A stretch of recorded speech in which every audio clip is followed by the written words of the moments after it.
This actual play is intended for mature audiences and contains themes that some viewers may find upsetting. Please check each episode's show notes for specific content warnings and enjoy the show with care.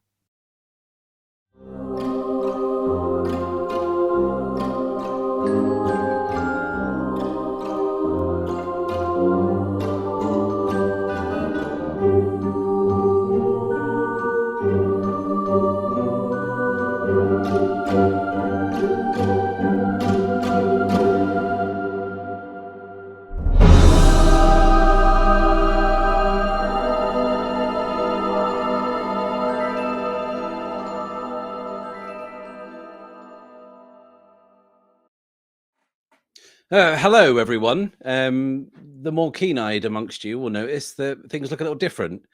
Well, that's because it is, and you're not going to have to endure an hour of me chuntering on by myself about nonsense with pirates and monkeys and all sorts, because we're doing something else different. We're going to be playing a different game, but I'm going to hand it over. I'm going to do something that I don't normally do on this show, which is shut the fuck up and let someone else be in charge. So I won't prolong the point any further. I will hand over to Mr. Jason Cordova. Fantastic. Thank you, Matt. Hi, I'm Jason. I think what I would like to do before I get into the game that we're going to be playing is if we could just go around and introduce ourselves as players. When I call on you, if you could please just say your name, your pronouns, and anything else you would like for me or the viewers to know about you. I will start though. My name is Jason Cordova. I use he, they. I am the creator of the game we are getting ready to play, The Between. I also have created the game from which The Between is derived, called Brindlewood Bay. I am a podcast host myself, and I am the founder of a publishing company / gaming community called The Gauntlet. So, Matt, go ahead. Introduce yourself to your viewers. I'm Matt. I use he, him pronouns, and I've become fairly evangelical about The Between, having played it for the first time last year and chewed the ear off about literally anyone who even people who don't ask. I grab them and talk to them about the intricate theories connecting everything and what it all means. And I'm just absolutely thrilled to have Jason in charge of us four and be playing with some wonderful people, some of whom I've played with before and some of whom I haven't. I'm just very, very excited. I'm giddy as a kipper. Fantastic. Thank you. Okay. I'm going in the order of our little character sheet thing, and so I'm going to go next to Jess. Hello, I am Jess Jewell. She, he, they. Reach into the bag, find one that you like. I do not mind. I am a production manager over at 12-Sided Studios. We manage podcasts such as the Rotating Heroes podcast, Three Black Halflings. You may recognize me from the Bad Spot's very own run of Trophy Dark, where I played a horrible little waif who got mulched in the most fantastical of ways. And from then, I became addicted to what the Bad Spot was running, so I'm back for more. And I cannot wait to bring this next character to the table. So excited I can't get my words out. Fantastic. Thank you. Okay, Michelle. Hello, everyone. My name is Michelle Kelly. My pronouns are she, her. I'm an actor, singer, voice actor, and actual play performer. How about that? Here I am. I'm part of the team over at Euphoria Actual Plays. We are a Twitch channel and network showcasing the talent and diversity of actual play and TTRPGs all over Europe and the UK. And I'm very excited to be here for the first time, although I believe you might have heard my voice reading a sea shanty once ahead of one episode, but now here I am, visuals and all. Fabulous, thank you. And finally, Wren. Hi, I'm Wren, pronouns they, them. You can find me at MaskWren on most socials. I'm not part of a team or anything. I just exist in the TTRPG space sometimes, and people ask me to do kooky, weird things, and I love that for me and everyone. So, that's me. Fantastic, thank you. And your eyeshadow game is absolutely on point, Wren. So, thank you. I did it in 30 seconds. Fantastic. So we're going to start with what I call cats. Now, this procedure that I'm about to do is in the rule book for The Between. So if you're watching this and you're thinking, gosh, I wish I could present the game like that, well, you can, because I've written it down for you. So we're going to do cats. CATS is an acronym that stands for Concept, Aim, Tone, and Subject Matter. The purpose of CATS is to establish some basic expectations for what the game is about and what we're going to be doing, especially during this first session. So the concept. The Between is a tabletop role-playing game about a group of mysterious monster hunters in Victorian-era London. These monster hunters learn about various threats in the city, and they conduct investigations in order to neutralize those threats. Over time, they become aware of the plans of a criminal mastermind who is pulling the strings behind the scenes. The hunters will eventually be forced to confront that criminal mastermind in order to save Queen and country. The Between is directly inspired by the TV show Penny Dreadful, but also takes some inspiration from British horror classics, the works of Sir Arthur Conan Doyle, pulp-era media, The League of Extraordinary Gentlemen, and From Hell, things like that. The game's mechanics are based on Apocalypse World and Brindlewood Bay, but you don't need to know anything about those two games before we play. The game is pretty easy to play, and I'm pretty good at teaching it, so you'll be good to go there. I will note one thing. The Between is sort of in a half state right now because we just did a backer kit crowdfunding for a new edition of the game, and we are playing the very nearly new edition of the game. There's still a little bit of player-facing stuff I'm working on, but all of the GM or the keeper-facing stuff is totally done. And so you are the first group to play the sort of new edition of the Between, so such as it is. This sort of like nearly done edition. Yeah. We'll call it the almost there edition. Okay, so that's the concept. Let's go to aim. The aim of the characters in the story is to keep London safe by investigating monstrous threats and learning how to stop them.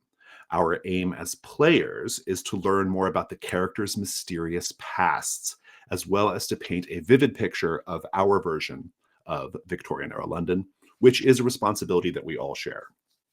The aims for today's session are to create and introduce our characters, learn the basics of how the game works by playing it, and then we will have a debrief at the end.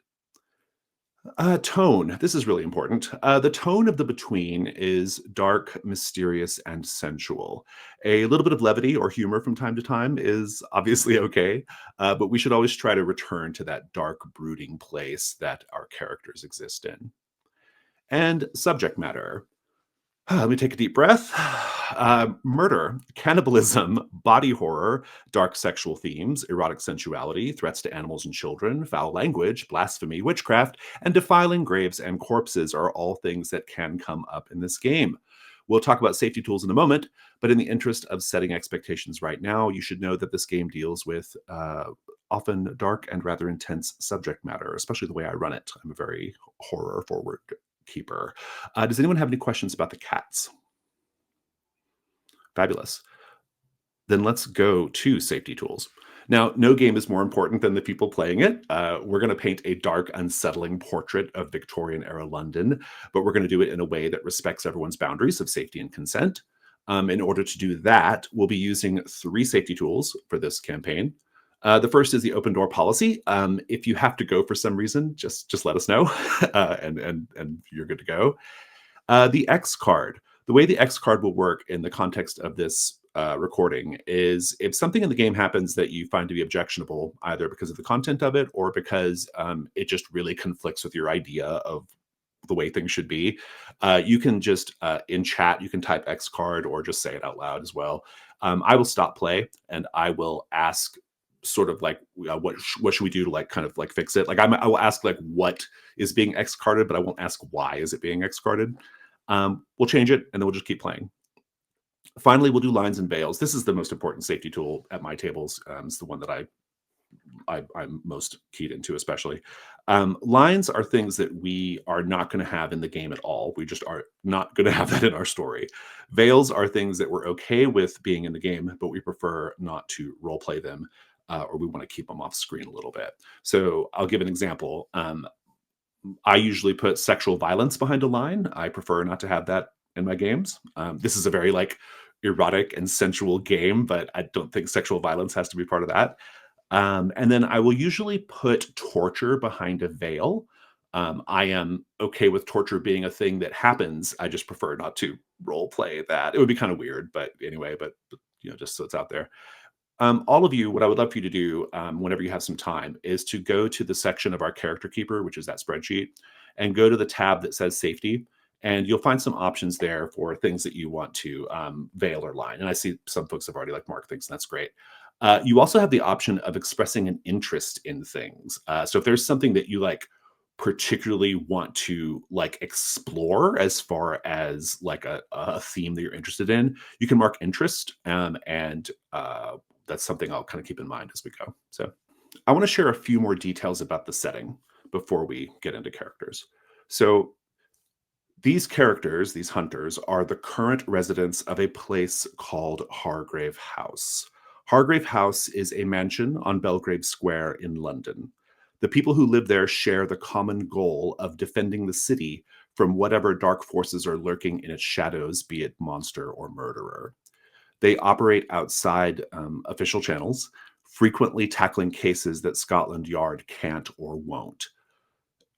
Importantly, Hargrave House existed long before the characters took up residence there, and previous residents of Hargrave House were doing the same work. By the time we join these characters, they have already been living and working together for a time. We don't dwell on how they came to live at Hargrave House, not yet at least, nor do we care about who owns or funds Hargrave House. Those are things we might learn in the future, but for now, we don't need to worry about it. The main thing to know is just that Hargrave House at this time and your place in it just is. Another thing to know, and this is far and away the most important part of the game, these characters are to remain mysterious. We should avoid talking about their pasts, both in and out of character, unless we are prompted to do so by the game's rules. The reason why we do that is because we want to learn about these characters as we play. It's a little bit like watching a prestige TV show, right? We don't learn everything about the characters all at once. The information is kind of given to us in pieces, usually at dramatically impactful moments through flashback.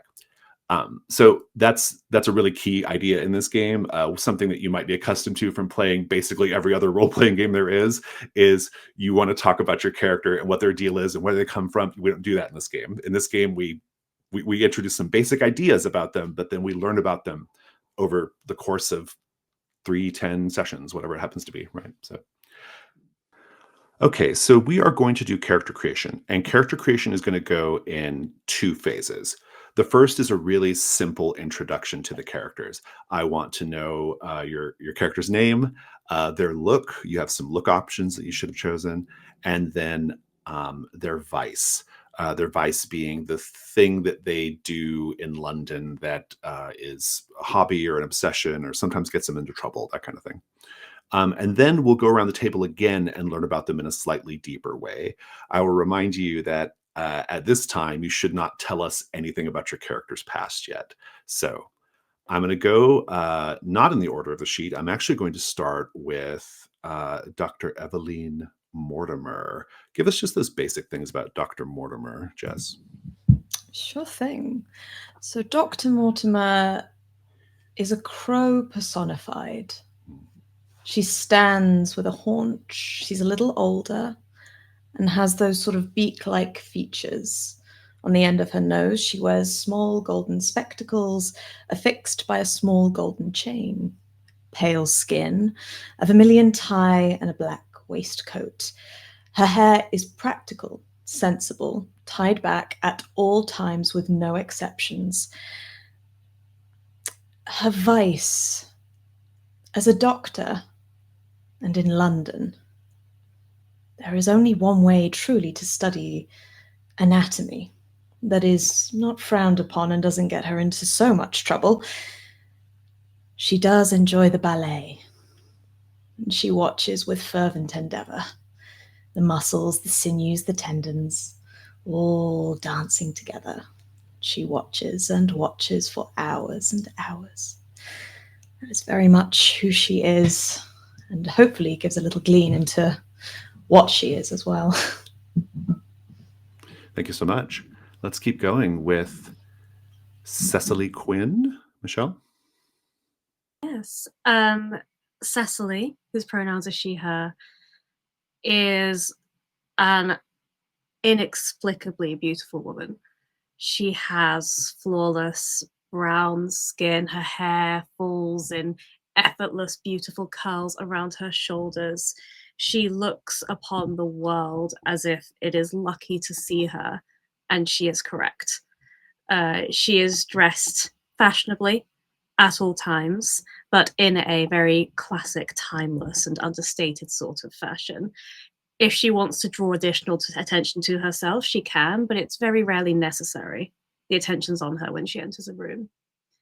She has the vice of broadening, expanding her horizons. There is so much to experience in London in just one lifetime, and there's always something new and interesting to discover when you're as fearless as she is. Fantastic. Thank you so much. Let's go to Phoebe Jean-Baptiste. Wren? Phoebe is as tightly wound as a person can be wound.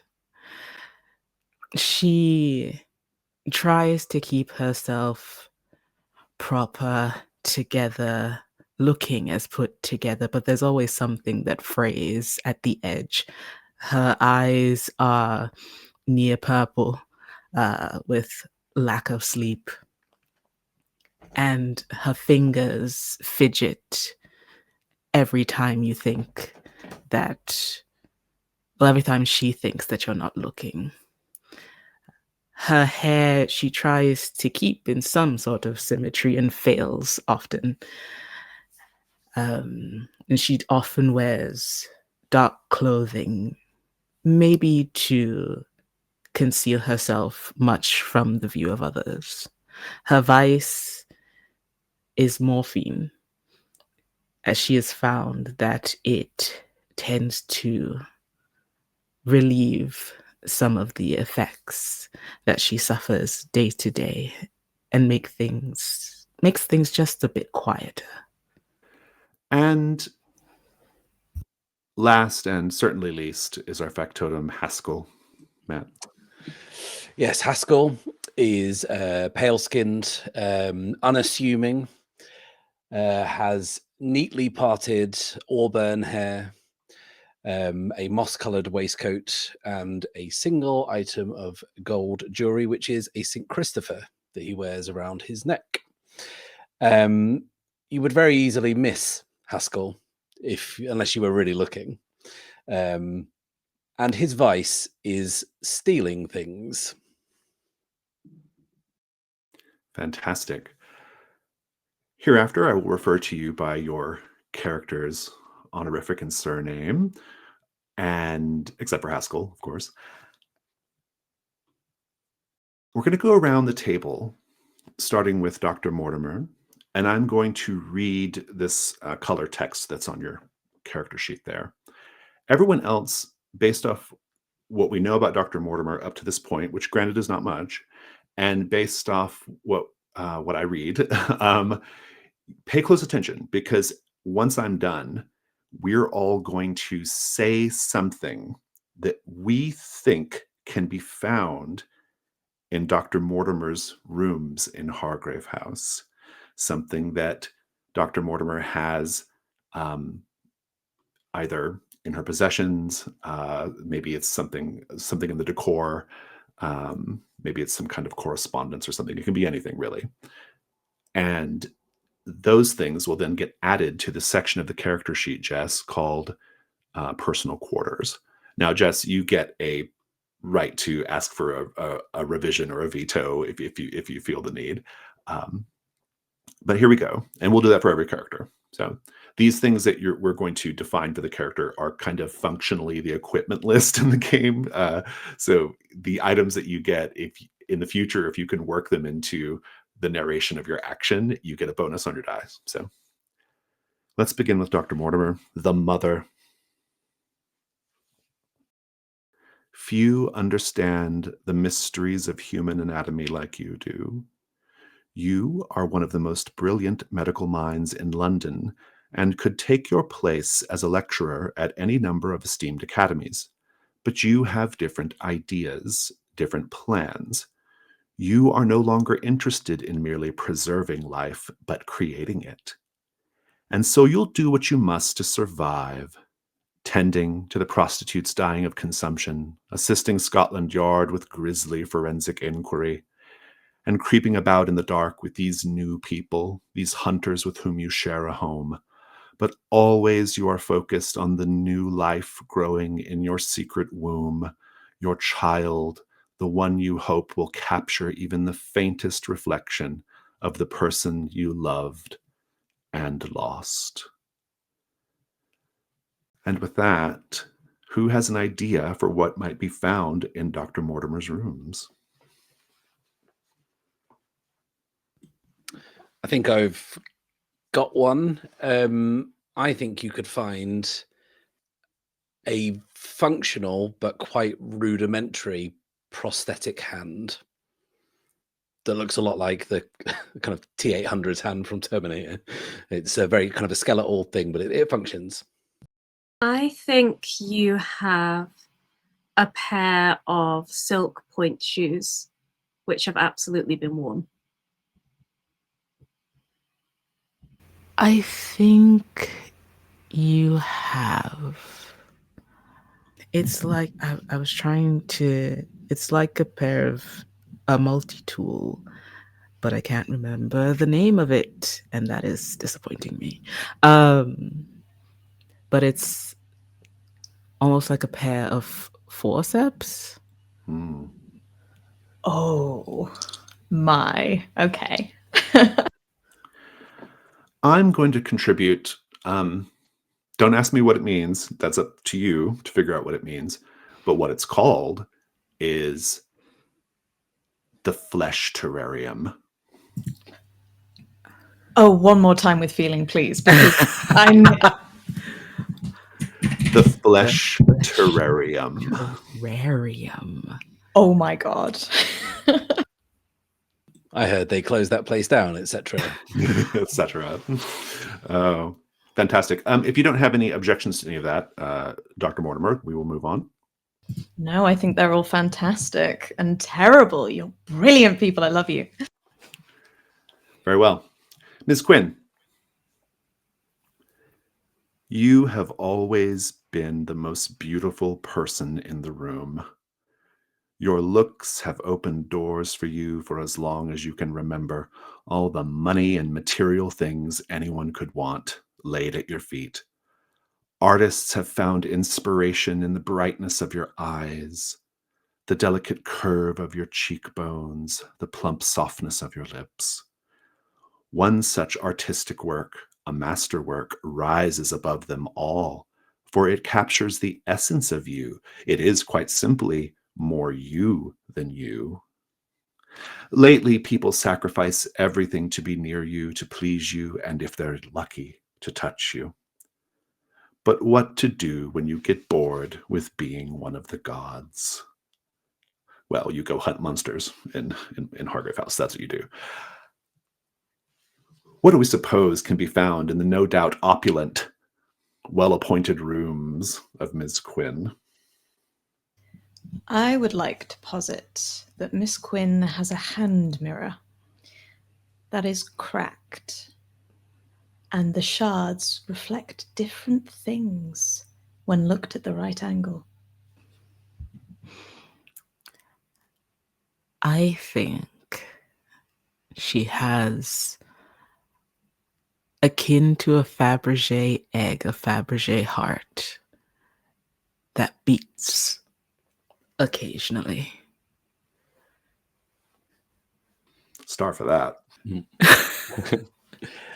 I think she has in a flat wooden box a pair of antique, hundreds of years old dueling pistols, one of which has a bloodied handle.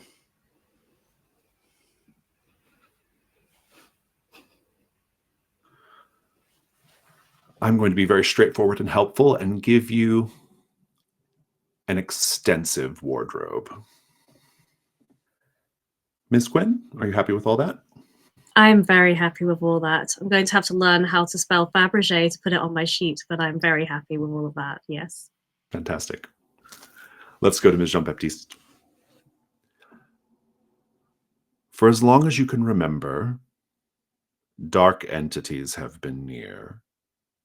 They lurk just inside your peripheral vision, just at the mirror's edge. When you close your eyes, you can actually feel them. Their cold breath, their oily touch, an occasional feverish embrace. They want to be inside you. They want to rub up against your guts and deposit their power. Others are drawn to you as well, those who would use you to master these dark things in order to serve their own agenda. Some of these interlopers, these usurpers, can be of some use, such as the hunters of Hargrave House. Others, like the Coven, are best avoided. More on them later.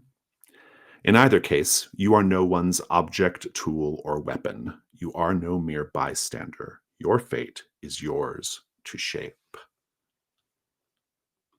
What do we suppose can be found in the no doubt dimly lit chambers of Ms. Jean-Baptiste? Might I suggest that hidden in a corner, away from the light, hanging on a nail, is a key, a heavy, ornate brass key. Where it leads, no one knows, but it has a tassel at the end, and the tassel is stained. Could be blood, could be anything else.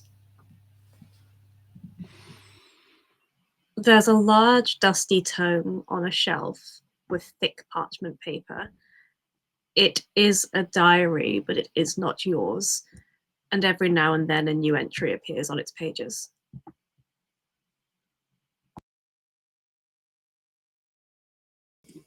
I think, to lean into this aesthetic, you have a human skull, but when nothing else is happening in the room, it whistles. These are fantastic. I feel the need to try to one-up them, but I won't. You have a deck of tarot cards that's all the devil.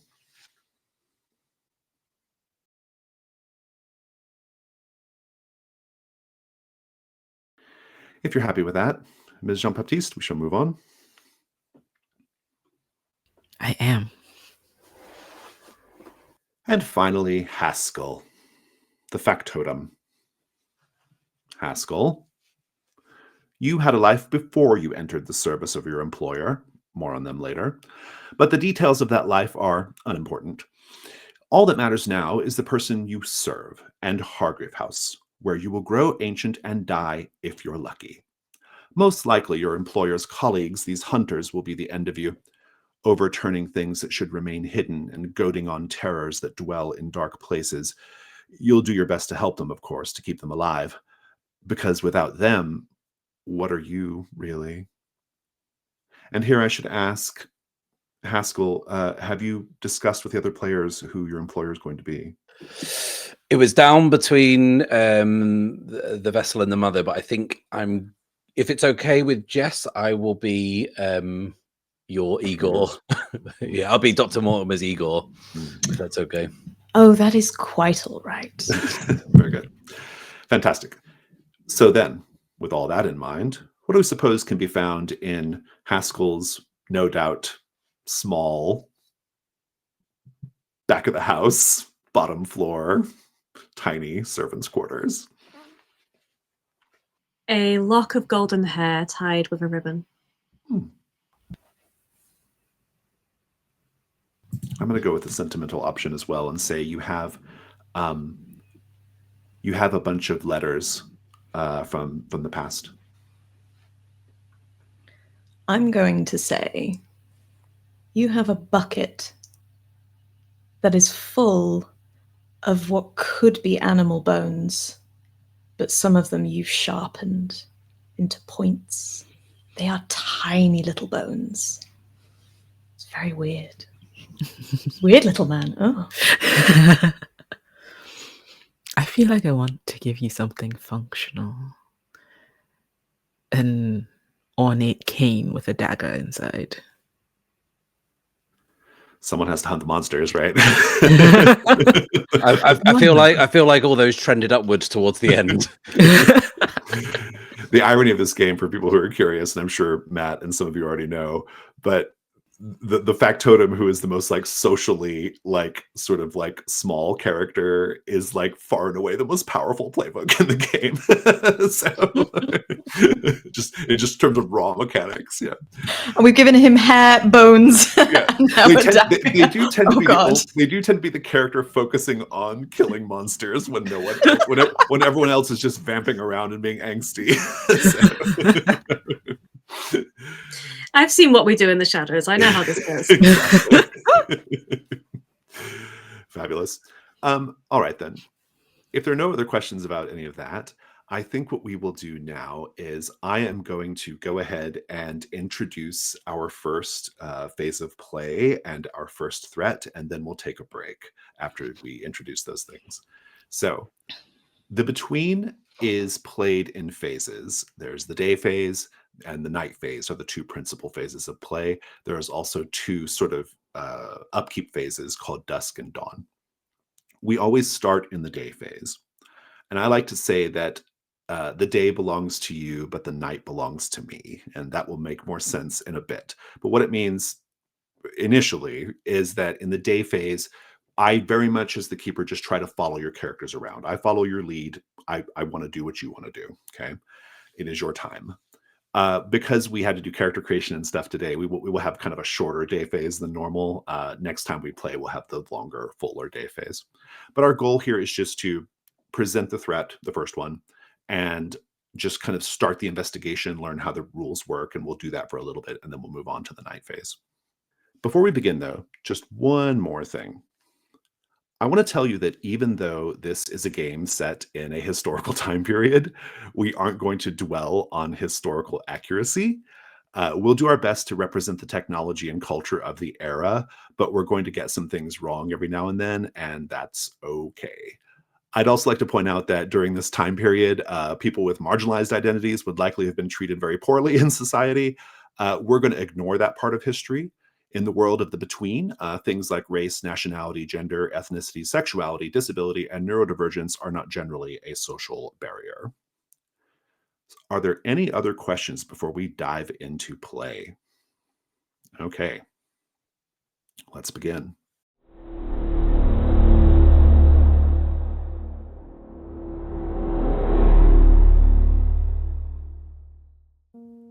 Hargrave House is an old Gothic Revival style building.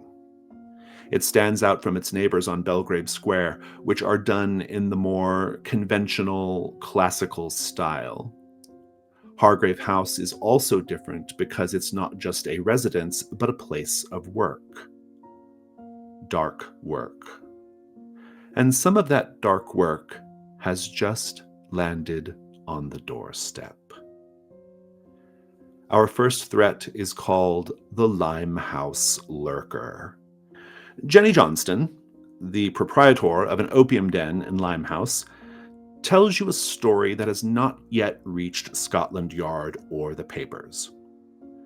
3 people have been found dead in recent days, the bodies completely exsanguinated. The first was a prostitute called Soft Jimmy, found in a dark corner of the opium den. The second was a young mother, Charla Bell, found in an alleyway behind the Limehouse School. And the third was a Chinese sailor, Xiao Donghai, found outside a pub near the Regent's Canal dock. This pub is called the Dog and Whistle. Jenny, an informal community leader in Limehouse, has been keeping the bodies in her basement. She's hesitant to go to the authorities because she fears it will cause trouble for the small but thriving Chinese immigrant community in the district. She heard that Hargrave House has experience with such matters and has asked for your help. And here I will pose a question to whoever among you has the highest reason. And that appears to be Dr. Mortimer with a reason score of 2. Dr. Mortimer, Hargrave House whether you truly believe in such things or not, knows about creatures that drink the blood of their victims. They're called vampires. A detail in Jenny's story convinces you this particular vampire has the physical form of a small child. What is it? All of the bites, all of the... Oh, no, she never mentioned anything about bites. Or did Oh, no, she? she can have, yeah. Oh, she can have. Yeah. Fantastic. In which case, the puncture marks that she describes when we sit down and she discusses them, she gives their exact sort of sizing. They're no bigger than, part of her palm. They could only belong to an animal or a child, but where they were found on the body, on the inner thigh, it would be very strange for an animal to be able to reach that high. The vampire, and it is a vampire, is physically a child, but that doesn't mean it's young. Vampires never physically age beyond how old they were when they were turned into a vampire. And an old vampire has to be handled in a very different way from a young one. Now, the way this game works is I'm going to present you with questions, and that is the main activity you're doing in this game, is trying to answer these questions. You'll do so by conducting investigations, gathering clues, and using those clues to solve the question. More on that as we need it. But for now, just know that every question has an opportunity. So once you answer the question, you unlock that question's opportunity. And the question for this mystery, at least initially, is the vampire young or old? It's a complexity 4. Set that aside for now. And the opportunity is, well, really all this opportunity is it just unlocks the next question. So once you've determined whether the vampire is actually young or old, that then determines how you're going to approach the problem. And so you have an issue here. There's a few other things I want to let you know before we go on our break. There is an aspect of the game called the Janus Mask. And all you need to know about it for now is that there are 2 aspects that you have access to on your character sheet. The Mask of the Past and the Mask of the Future. There's also an aspect of the Janus Mask that is connected directly to this threat, called the Mask of the Sun. So be aware of that for now. Finally, and this is a new edition thing, every threat is on a timer. You have 5 night phases to resolve this threat. Now, your characters don't know this. This is something we know as players. If after 5 night phases, the Limehouse lurker is still running around killing people in the streets of London, the city of London will change in a way that you will not like. And in this case, what will probably happen is the presence of this vampire will rile up other vampires in the city. Perhaps they're drawn to it for some reason. Maybe it's an ancient vampire and they come to serve it. But in any case, London will be lousy with vampires after that. So just be mindful. You're on a bit of a timer as far as that goes. So Jenny Johnston, this opium den owner, has dropped this case into your laps, essentially. And then that was earlier this morning. Now she's gone off back to her place of business. And I think I just want to go around the table and ask everybody first what you're interested in doing in terms of the investigation. And then I'll determine what the scenes look like based off what you give me. And so let's start with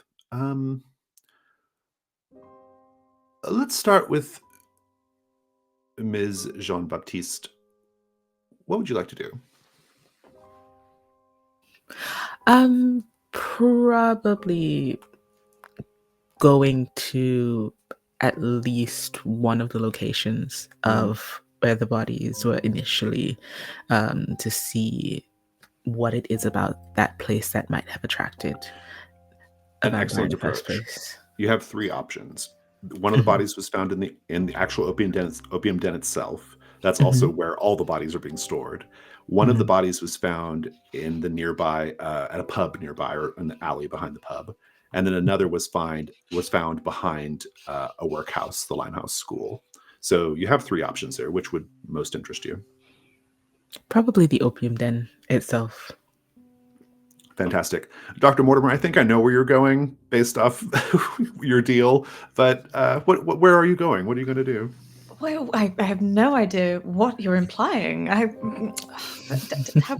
How presumptuous of you. Although that said, I do have a vetted interest in taking a closer look at these bodies that Jenny Johnston has described in such ardent detail. I would very much like to make my way to the opium den. I do have words for Haskell.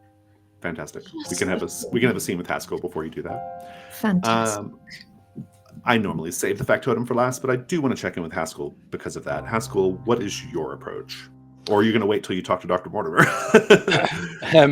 I would like to accompany Dr. Mortimer to the Limehouse district and to the opium den, but I have an interest in perhaps slinking off at some point to the Dog and Whistle, if there's time. That sounds good to me. Well, that just leaves Miss Quinn. Miss Quinn, everyone's taking a field trip to the opium den. What about you? Of course they are. The problem with adults, you see, is that they don't actually notice anything. They only see what they're expecting to see. Now, children, they're much more straightforward. Children tend to see what is actually there. So I think I will take a little sojourn down to the Limehouse school, see if I can find Ms. Charlebel's children or their friends or little other small people who are friends with them, and see if they found anything interesting. I, for one, can't wait for the most beautiful bon vivant in London to be milling around with a bunch of filthy, poor kids. So let's do it. Fantastic. This scene, Dr. Mortimer and Haskell, between the two of you, are you okay having it in the hansom cab with Ms. Jean-Baptiste on the way to the opium den, or would you like to do it back at Hargrave House?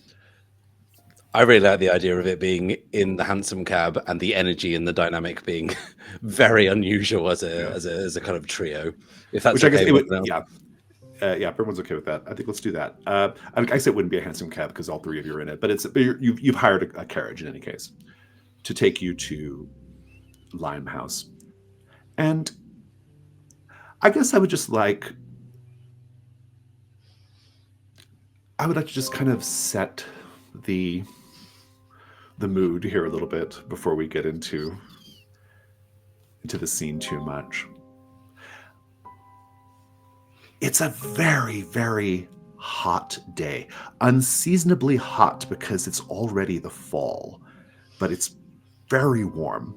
And the sun has managed to somehow peel back entirely the normal gloom that hangs over the city this time of year. You might notice as you make your way transitioning clop, clop, clop from the very, very upscale Belgravia to Limehouse, the very, very not upscale district. You will notice a transition, we'll say. What starts as young families, middle-class families, lawyers, accountants, enjoying this rare warm day this season, promenading, eventually transitions to the London that you probably all know and love, the one that stinks of smoke and shit. This moment is probably most well memorialized when you happen to notice a cat gently chewing on something in the streets. Not entirely clear what. Clop, clop, clop. The scene is yours. Roleplay.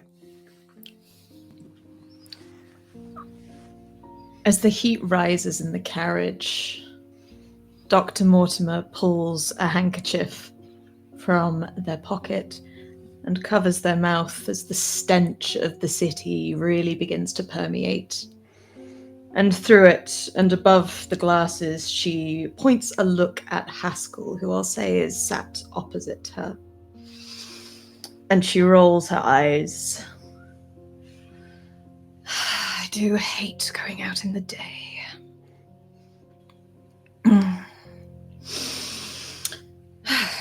It is most uncouth.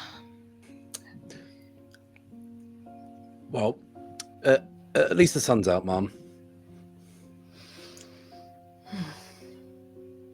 Always the optimist, aren't you? Phoebe, what do you make of this? Phoebe, for her part, has been candidly staring outside of the carriage, her eyes unfocused as she's trying to discern if some shapes are actually people or not. What? I would like to interject briefly. I think our vessel has triggered our first move. Did I? I wasn't trying. You did. The move that you've triggered is called the information move.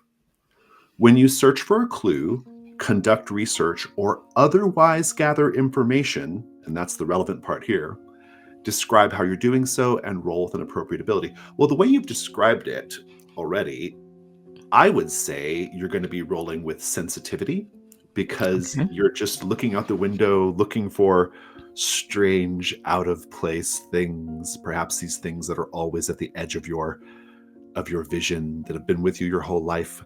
Sensitivity is rolled whenever the thing you're doing is involving the supernatural, basically. And so when I say roll plus sensitivity, that means you're going to roll 2d6 and you're going to add your sensitivity modifier, which for you looks to be 2. All right. Oh, that's a 5 and a 6 plus 2. Fantastic. On a hit, which is anything 7 or higher, you find a clue. I'll tell you what the clue is. On a 12 plus, you also find a mastermind clue. But hold that thought.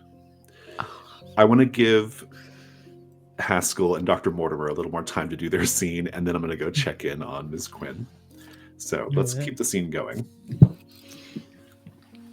So as Phoebe is clearly preoccupied with the world outside,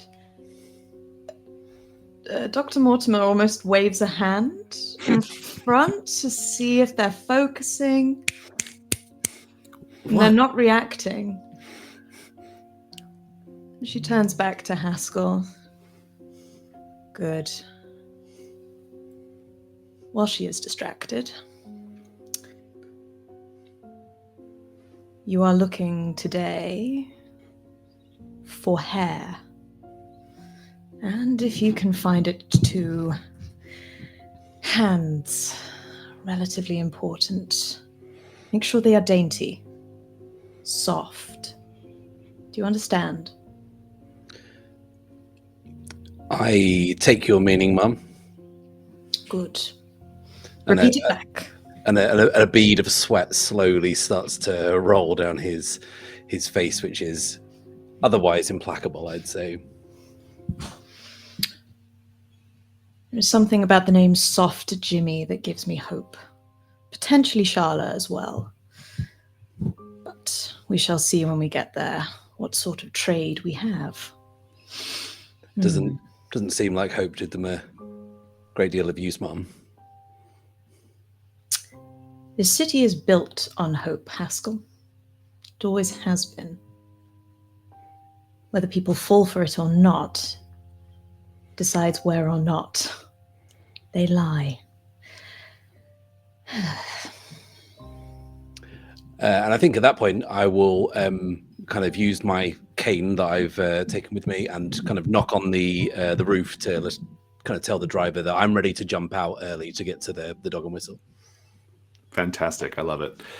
Let's check in with Ms. Quinn. Ms. Quinn, we know already that you don't go anywhere in London without being ready to be seen, to stand out.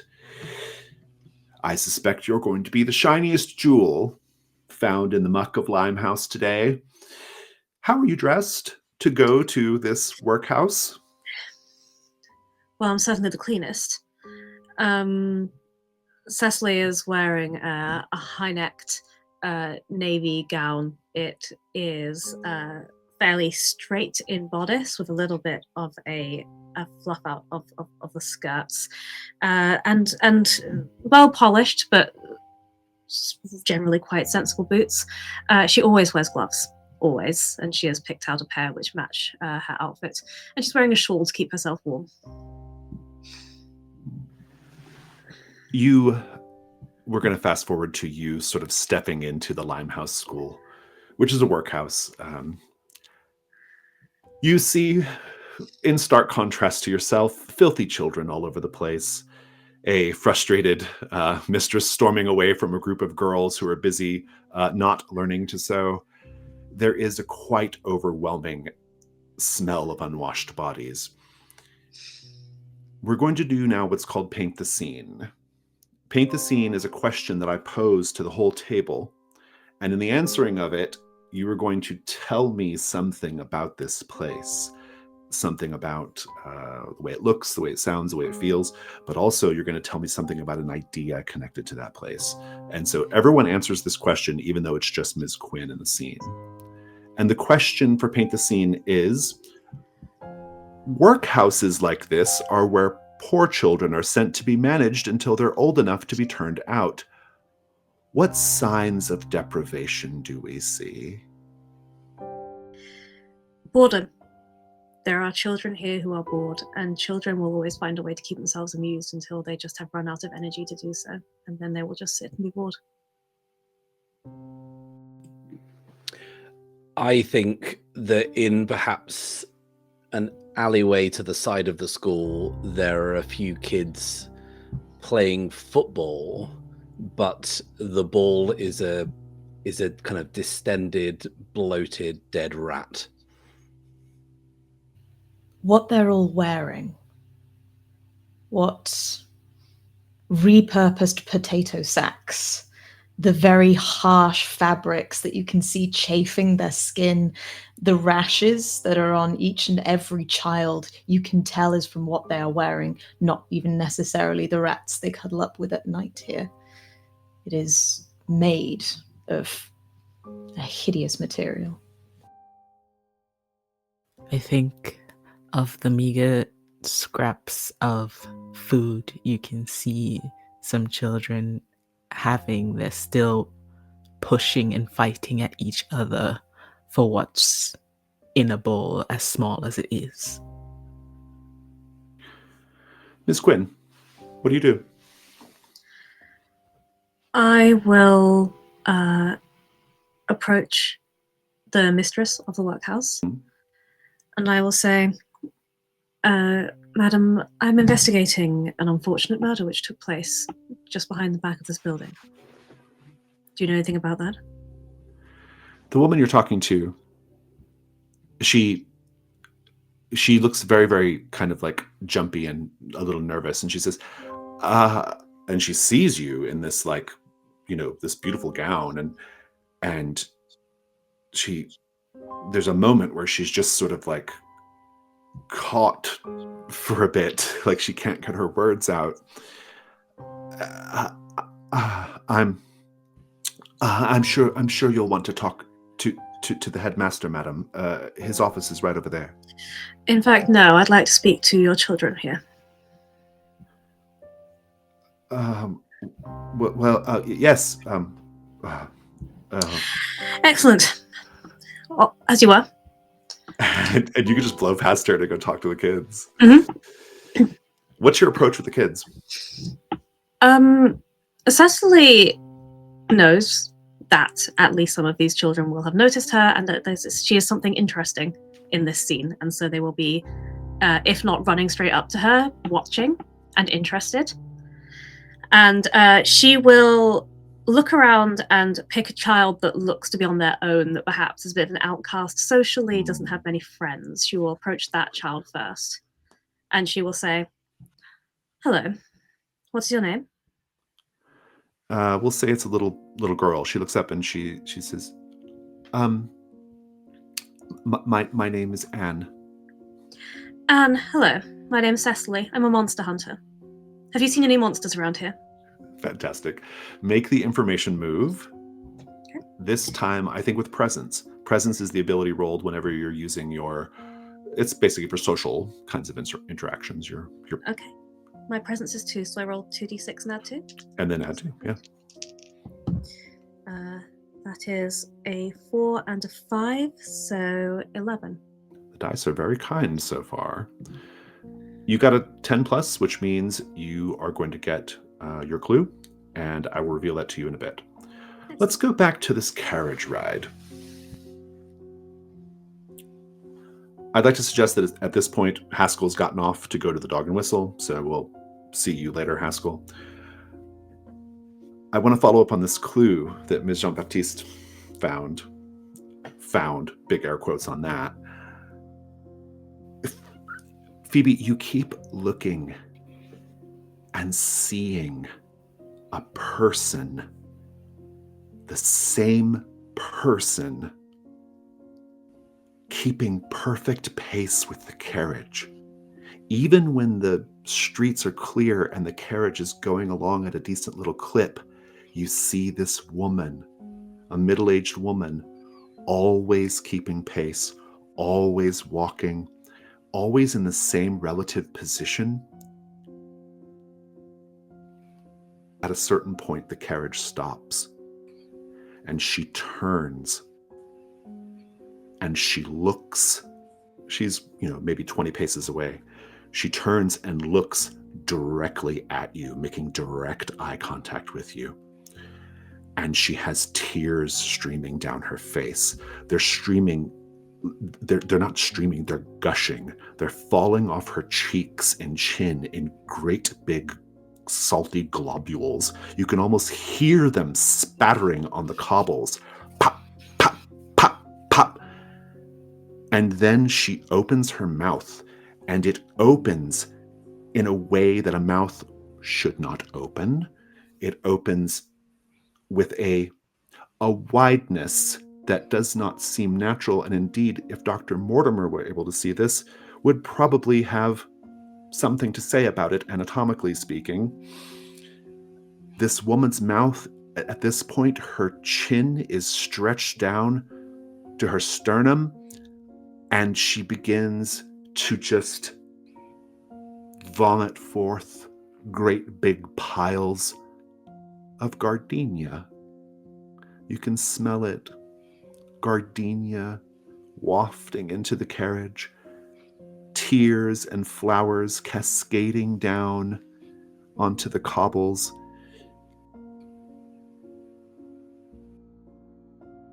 And that's your clue. Anybody who would like can editorialize that as a clue on the character keeper for the mystery. But then you blink and it's gone. Like she was never there. I'm curious how you're feeling about that, Ms. Jean-Baptiste. As the woman began to open her mouth, Phoebe was expecting a wail of some kind. That's a common thread that tends to happen. And so she braced herself, and then it didn't come, and there were flowers instead. And something about that garnered a bit of sympathy in her from some unknown place. All she could think about were cemeteries and bouquets, but gardenias. Gardenias, why this flower in particular? And so she's half leaning out of the carriage, but still not making a move to go anywhere as she tries to see clearer what this entity is trying to show her, and then it's gone. She sits back with confusion, and there's just a bit of sadness in her face as well. She was on the precipice of something, and it was gone. Indeed, the whole moment is further interrupted by a large growler, which is like a very fancy carriage, right? It pulls up right next to you. These roads are not normally double wide. And indeed, there's a police constable who's trying to holler at the carriage driver of the growler to get them to move on because they're not meant to be blocking the path like that. But your respective carriages are currently right next to each other, so at a stop. And the passenger of the growler, there's a little velvet curtain, blue velvet curtain, that they pull back. And the passenger is a woman who you might actually recognize, at least from not from like the distance, Dr. Mortimer. This woman, she is an older woman, an older black woman with piles of curls on her head. Despite the fact that she's probably in her 60s, she still looks quite striking. Wearing a very, very deep blue gown. And most striking of all, she has around her neck a choker necklace set with an enormous sapphire. This sapphire, if sold, would be enough to buy an entire country estate. An incredibly large sapphire. And she says, "Excuse me, are you Dr. Eveline Mortimer?" Why, yes. With who do I have the pleasure of speaking? My name is Brathwaite, Theodora Brathwaite. I've seen you at the ballet. At that, Mortimer's her eyebrows shoot up. Have you indeed? I have indeed. I have inquired about you in the past, and I know something about the work you get up to. And I've been meaning to call on you, and so what a delight. When I saw you go by, I was able to get my man to pull up here. I don't think we have much time, though. Most definitely. Forgive me, Theodora, if you do not mind me being so formal. I do not. How might we assist you? Oh, please, this is my companion, Phoebe Jean-Baptiste. But please. Well, I suppose I didn't really have anything in mind, Dr. Mortimer. But now that I have you, do you also have a keen interest in opera?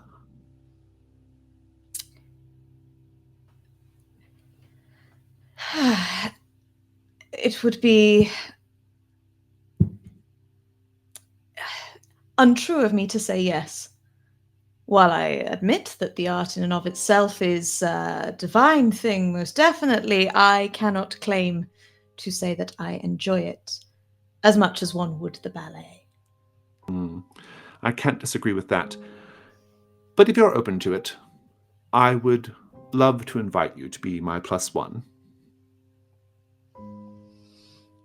to the opera. How forward. Quite refreshing. Would you allow me to think on it a little? Of course. I think I probably ought to be going. And as she leans back in such a way that she catches your eye as well, Phoebe. and her sapphire is... The sun is very high today. Maybe it's just the sun, but it is glimmering wildly on her neck. And she's looking at you, and she knows that you can see it. And she says, "Very nice to meet you, Ms. Jean-Baptiste." Likewise. And her carriage continues on. And let's check in briefly with Haskell and then go back to get the clue for Ms. Quinn. Haskell, you got dropped off over at the docks. You said you're heading straight to the Dog and Whistle, yeah? Yeah, I'd like to just have a brief moment outside the Dog and Whistle where Haskell is kind of strolling with purpose through these streets, which are kind of pretty narrow. The Dog and Whistle is tucked away. It's not a pub he knows, but he does see a fruit seller who he knows, and he kind of just gives them a bit of a nod.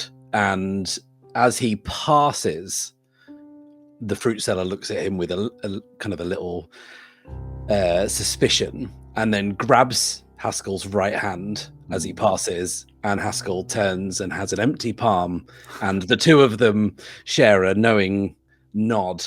And then as Haskell leaves, he eats an apple with his left hand. Fantastic. I love it. Anything else you want to do there, or you want to head straight to the pub? I'll go straight to the pub. Fantastic. The Dog and Whistle. Very dull brass fixtures, as you might expect. There's a stack of tin mugs on one end of the bar. You see a very prominent painting of a dog, but no whistle. Let's paint the scene again, everyone. The Dog and Whistle caters to sailors and folk who work at the canal. How do we know this? I think that there is a lot of sailing and nautical ephemera in the bar, to the degree that there is perhaps a large table in the middle of the room, which is an old wooden capstan from a ship, and the pump handles are all the spokes from the wheel that they turn, and there's kind of gunwales and bits of decking that have been used to kind of fit out this place. And also, you know, it's a cliche, but there's some like fishing netting on the walls and stuff like that. But yeah, it's got to be netting, right? Yeah, exactly. Like you would mistake it now for like a tacky theme pub, but this is all very genuine, and it smells genuine as well, I'd say. At tables all around, people are gambling, but playing some sort of dice game which those who have never left London would be unfamiliar with. These are people who have travelled, and they've picked up new and exotic ways of gambling as they've travelled. The people here, the men here, all sport a variety of tattoos. A lot of them are similar. Crews, ships, emblems. You can sort of tell whose crew is who just by looking at the ink that walls under the skin. And I think similar to the way they look, there's something in the cadence that they speak. The pace at which they talk, it's just enough that unless you were part of it, some of it you would miss. Absolutely. Well, and sailors have jargon, right? I mean, as a former sailor, it's so much jargon. Fantastic. Haskell, I just kind of briefly want to get on the board what you're doing when you walk in. So feeling out of place, I think, instantly as these sights and sounds kind of envelop him, especially that he's used to being in places like this and understanding instinctively what's going on. He kind of knows the language of the working man, as it were, and you know, can pick up on dialects very easily. But this is a place that he feels a little unstuck, I think, when he goes in. So I think he's perhaps forced to head to the barkeep and perhaps get a drink and try and test to see how tight-lipped the denizens of the Dog and Whistle are. We'll pick up that scene in a moment. Ms. Quinn, you say you just came right out and asked this kid what they know about. Did you ask about like the missing teacher, or is that what? I asked the child if they'd seen any monsters around. Ah, that's right, you did. Yes. So here's what happens. I think several of the kids have kind of gathered around, maybe out of interest in what's going on. Somebody new, it's just, it was naturally a very curious thing.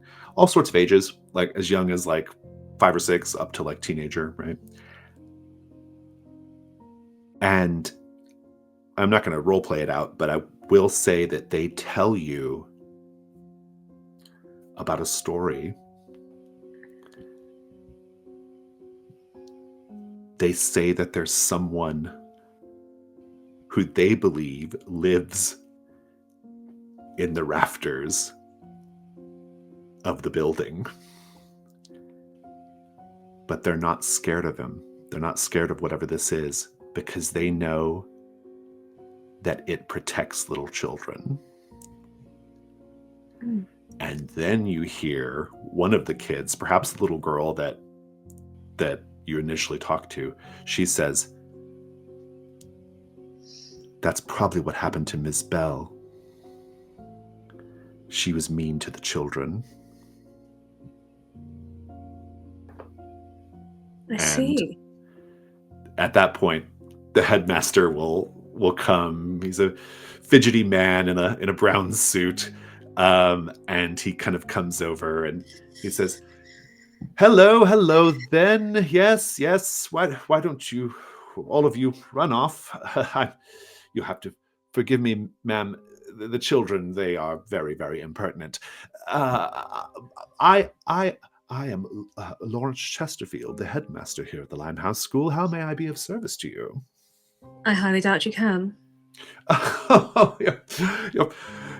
You're probably right. Nevertheless, I must inquire. I have a duty to ask. How may I assist you? All right. What, if anything, can you tell me about what happened to Miss Bell?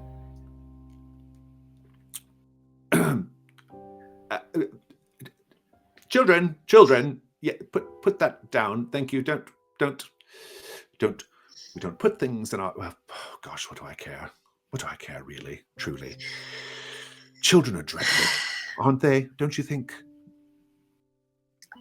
Are you going to answer my question, or should I leave? Look. I barely knew her, Miss Bell.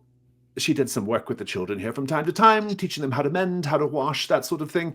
But I never actually sat down and talked to the woman, and I certainly don't believe these ridiculous rumors that someone murdered her and drank her blood. I see. And I ought to be going then. Oh, what a pity. Very well. And he just kind of wanders off, and I decided not to trigger the move because I think he's being a little dodgy or cagey, but yeah. So what do you do now or next? I think that the children have told Cecelie what you've got the important bit, yeah. And she has no interest in what this man has to say. Clearly, he has nothing. If he knows something, he's not going to tell it, except for by accident, which is useless. So she will start to make her way out. She will stop by that first girl, Anne, and she will say, "Sotto voce," just to her. I shan't give you anything of value, for you won't be able to hold on to it long around here. But I will tell you this address. Next time you are very hungry, and I do mean very hungry, Anne, I do mean when you are absolutely otherwise out of options, not just when you're a little peckish, yes? You may go to the kitchen door of this address, tell them that Miss Quinn has sent you, and they will provide you with some sustenance by way of thanks. Thank you, ma'am, but sustenance isn't what I want from you. What's you want, child? I want to know how you do it. I want to know how you rule the world. Practice. And they just run off. How does that make you feel, that little weird moment? I am used to people behaving in very strange ways when I deigned to pay them any focused attention. That one was new. I'll make note of it, but it wasn't enough to unsettle me. Maybe. We'll let the dice be the judge of that here, I think. I would like for you to roll the day move. Okay. The day move, I'll read it aloud, says, when you do something risky or face something you fear, and in this case, I'm saying you're just kind of keeping your cool in front of this, after this weird situation with this little girl. Mm-hmm.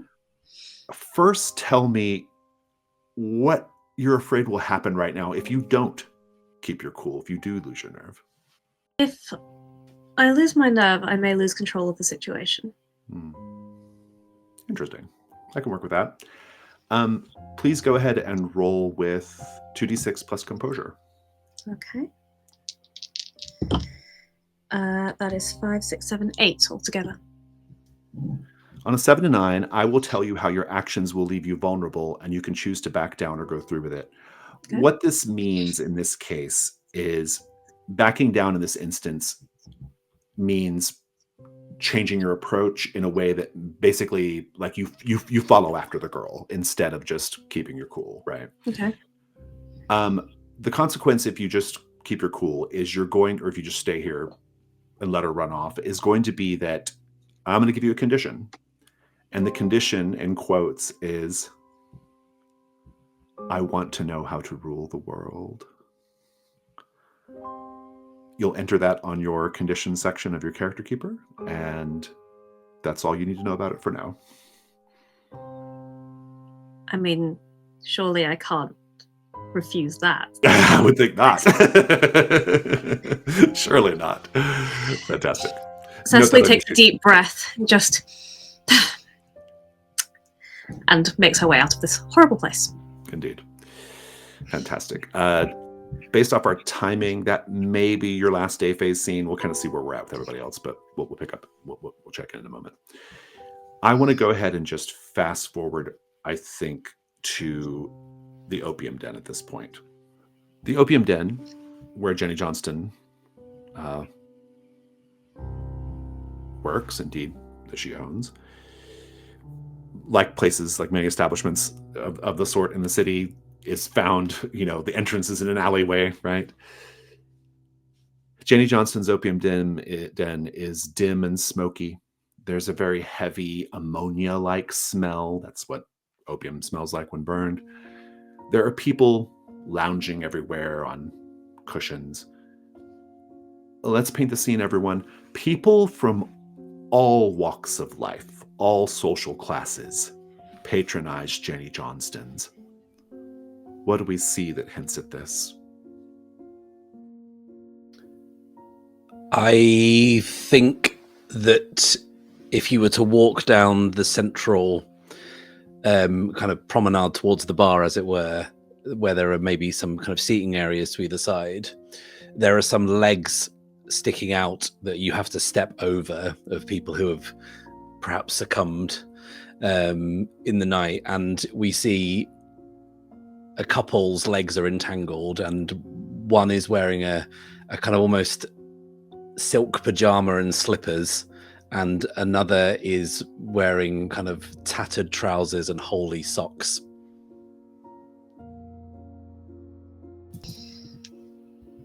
There comes a time when currency has run dry, but the feet still carry themselves to this place. And Jenny likes to keep the more interesting items of payment that she receives as display pieces. So on the shelves behind the bar, there are piles of interesting rings, probably just glass. There is a family photo. There's a locket. Is that some sort of war medal? All sorts of strange things. Dark. Building off that, those little trinkets worn by people are the only little valuable things here. Everything else, if it's been left on a table, a few coins here that they've been taken. The only things of any sort of grandeur in Limehouse, in this place, in this dinginess, are large portraits on the wall, gilded mirrors. Maybe this was a house of fine establishment at one point, but it has long since fallen. I think among the shapes of people that moved through the back hallways, sometimes there's a glint of something. You can't always tell if it's a knife or an earring.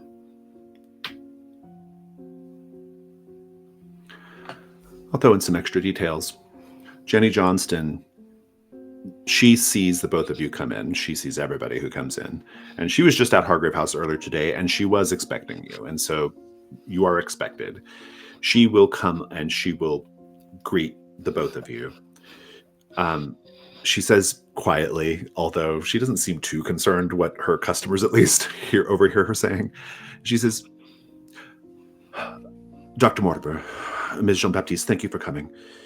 She is a very a tightly wound woman, I would say. She wears a very like conservative, dark colored gown. She's older, a little faded from age, but lovely. Dark taffeta gown. Her hair is in the most severe, coiled to burst bun you've ever seen. She says, shall I take you down to the basement now to look at, the at special once. cargo? Yes, I wouldn't dream of leaving them waiting a moment longer. Excellent. And she says, this way. Ms. Jean-Baptiste, your eye is drawn to something else because you're always drawn to such things, I feel like. Mm-hmm. There are in this establishment several, I would say they're like private cubicles or spaces separated by thin screens. And one such space, the screen is open and you can see the occupant. And the occupant of that little cubicle is laying on the pillows like everyone is, smoking like everyone is, but dressed in the most elaborate gold and yellow and flaming orange dressing gown. And most striking of all, wearing a mask shaped like a sun on his face. And he even gives you a little nod. People always want you to know that they know you see them. What do you do?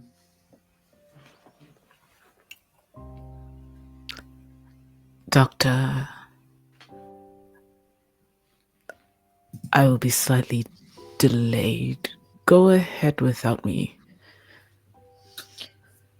Mortimer just waves a hand as if dismissing and follows Jenny Johnston down to the basement. Indeed. The barman at the Dog and Whistle, you said you didn't frequent this bar, so you may not know him, but you might, but he'll tell you his name. His name is Franklin Horsford. Sweaty forehead, hairy arms, black apron. He's kind of wiping down the bar. What do you do, Haskell? What do you say? I'd like to see if there is any groups of Chinese sailors playing together in these gambling things or drinking together or in any other way just together as an identifiable group, and I would like to buy them a drink. And I think that I will approach the bar and just kind of point to 4 stouts essentially and just kind of try and order it and not get the barkeep's attention too much. I feel like this is the kind of place that you could end up picking up your teeth with a broken hand. In the interest of time, let's just go forward and say you're now drinking with these sailors. What do you do then? So I think I would like to kind of risk something and try and talk in a smattering of Cantonese or Mandarin that Haskell is probably confused, but he does know some, and he wants to kind of say, I understand you and I wish to know your pain, essentially. And that's probably how it comes out, like as a really awkward sentence and awkward phrasing. But otherwise, it's just a weird guy walking up to them, buying them a drink. Make the information move with reason.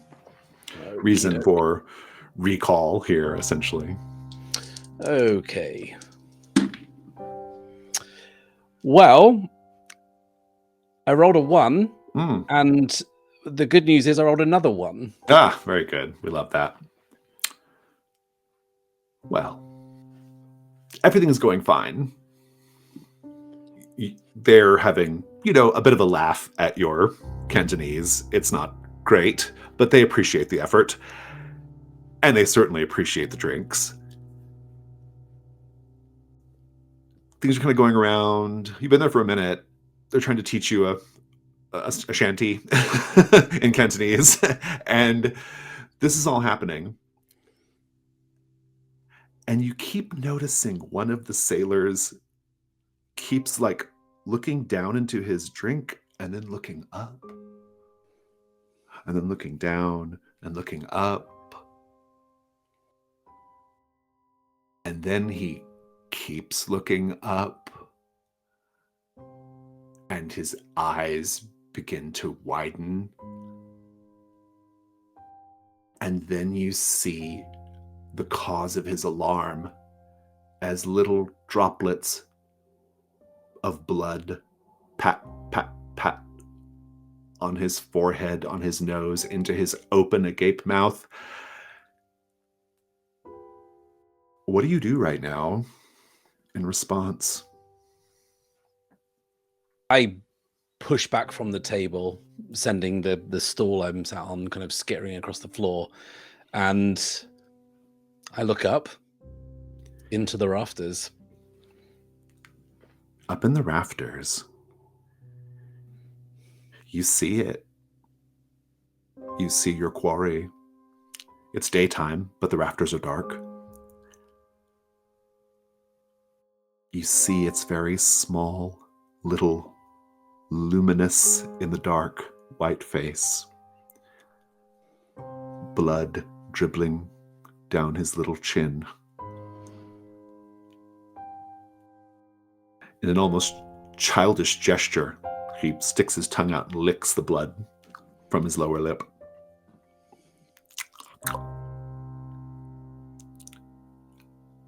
Smiles and then scampers up into the darkness.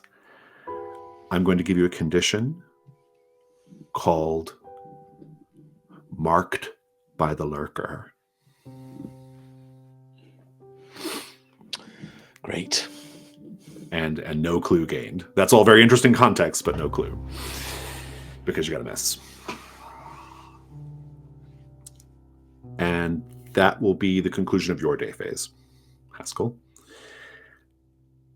I do want to check in briefly with Miss Quinn. I said we were done, but I want one more thing, Miss Quinn, or I'm going to ask you, really. People always want more of me. I know. It's inevitable. It's undeniable, really. We know, out of character at least, that you have somewhere in the city hidden a masterwork that is the fullest expression of your beauty and your agelessness, and that this masterwork is hidden and guarded by people loyal to you. At your option, do you want to tell us about it now, or would you like to wait?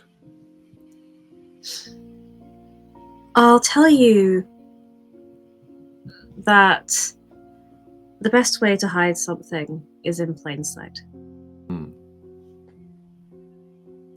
Very interesting. I'll take that.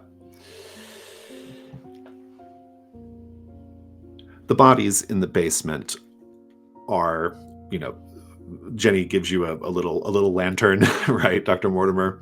And the bodies are, there's various supplies and crates and things, but the bodies are like stacked. They're wrapped in cloth tarps, and they're stacked one on top of the other. And she says, I'll leave you to it. I have to get back to my customers. And she goes up. What's your first move here? So as Jenny moves up the stairs and I'm left holding the lantern, I reach into the coat I am wearing and pull out that very handy multi-tool. It could be forceps. It could be a bone saw. It could be a scalpel. It is whatever I need it to be at any given point. And I would like to use it to slice open the tarps and examine the corpses. And I have the beneath the skin move. Yeah, let's, for folks watching the video, let's read the move. Go ahead and read it to us. So when you examine a corpse, you may ask the keeper two of the following. How did this person die? The keeper will answer with a clue. What would an untrained eye overlook here? The keeper will answer with a clue. Or can I take a body part for the child without anyone noticing? If the keeper says yes, acquire a part for the child. If the keeper says no, you can still attempt to take the body part, possibly triggering different moves. Ask your questions. First of all, which body are you looking at? Soft Jimmy, Charla, or Xiaodong Hai?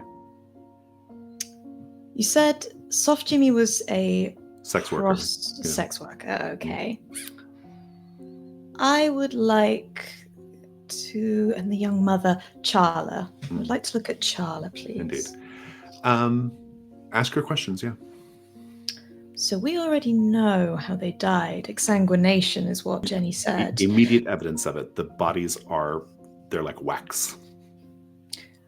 What would an untrained eye overlook here? Oh, very good. While I'm thinking about the clues, what's the other question? Can I take a body part for the child? The answer is yes, because no one's down here with you. Fantastic. As the part I would like to take, I'm going to pull out from the other pocket of the coat, one of the silk point shoes. And I'm going to compare it to the feet of Charla, holding them up side by side. Ah, a perfect fit. You will do nicely. And as I am sort of looking over the body for any additional bits that may have been overlooked, I'm going to take that saw, that bone saw from the tool, and listening out for the above, I let the blades just sink into the sallow skin, and I begin to cut and saw religiously, almost swaying like some beautiful ritual, except even though exsanguinated, there is still that spurt, that dribble of what the remaining bloods, as it hits the bone, as it goes through the sinews, the tendons. There is a fervor and a frenzy that comes over to the usually aloof doctor, and she keeps going and going and going and going till the marrows break and the bone snaps, and the foot is a perfect fit. And within that cloak again, she just gently puts one and then begins short and similar work on the other. Fantastic. I'll come back to this and give you your clue that you find as well. But also, per the move that you're doing right now, which we'll read later, I guess, the child move, that is, you also have to tell us about a memory of the person you lost that holding the feet reminds you of. But be thinking on that. Phoebe, this man in this yellow silk dressing gown wearing a sun-shaped mask, and it's big, it like radiates out like like well past his face. He has just a little tiny hole in the mask to put the opium pipe. Otherwise it's full coverage. And he kind of waves at you and says, please come join me. Do you partake of the puppy? Not in this way. Not in this way. How very intriguing. Someone who comes into an opium den, practically drenched in mystery. Well, consider me utterly beguiled.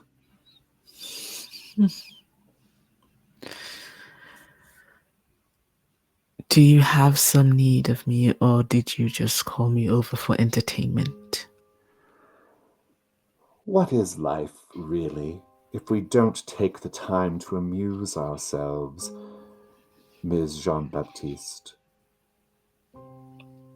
So you seem to have some idea of who I am, and yet I find myself bereft of the knowledge of who you are. So, would you mind sharing? Well, the funny thing about masks is when people wear them out in public, it's usually because they don't want to be identified. I'll give you a clue, though. I am a very highly placed member of the royal family, and it would be most scandalous if I was seen here, don't you think? Yes, terribly scandalous. And yet you wish to engage in conversation with me. Well, yes, conversation is something of my forte. I don't know if I mentioned it already, but I'm actually a diplomat. I'm a diplomat from a foreign court, and, well, that's why I wear the mask. I couldn't possibly have someone see me partaking in the puppy when I'm on a diplomatic mission, now could I? A diplomatic mission from another court, and yet you are part of the royal family. How convoluted your life must be. Oh, I am many things. I am many people, Ms. Jean-Baptiste. That's what makes me so interesting. What makes you so interesting, I wonder? My eternal patience for insufferable people. Well then, let me share something with you that you might find more of interest then. I suppose I don't have to tell you this, but there is a world beyond this world, Ms. Jean-Baptiste. This world is like our own world. It is in fact our world, but impossibly ancient. It's a world where the sun is new, and where old spirits and old gods play and make war with each other. I have seen this world with all my eyes. It is magnificent and terrible and bloody and every other awful, wonderful thing you can imagine. Doesn't that just send a slight reverberation down your spine? I think Phoebe takes a small, you can see the breath that she takes.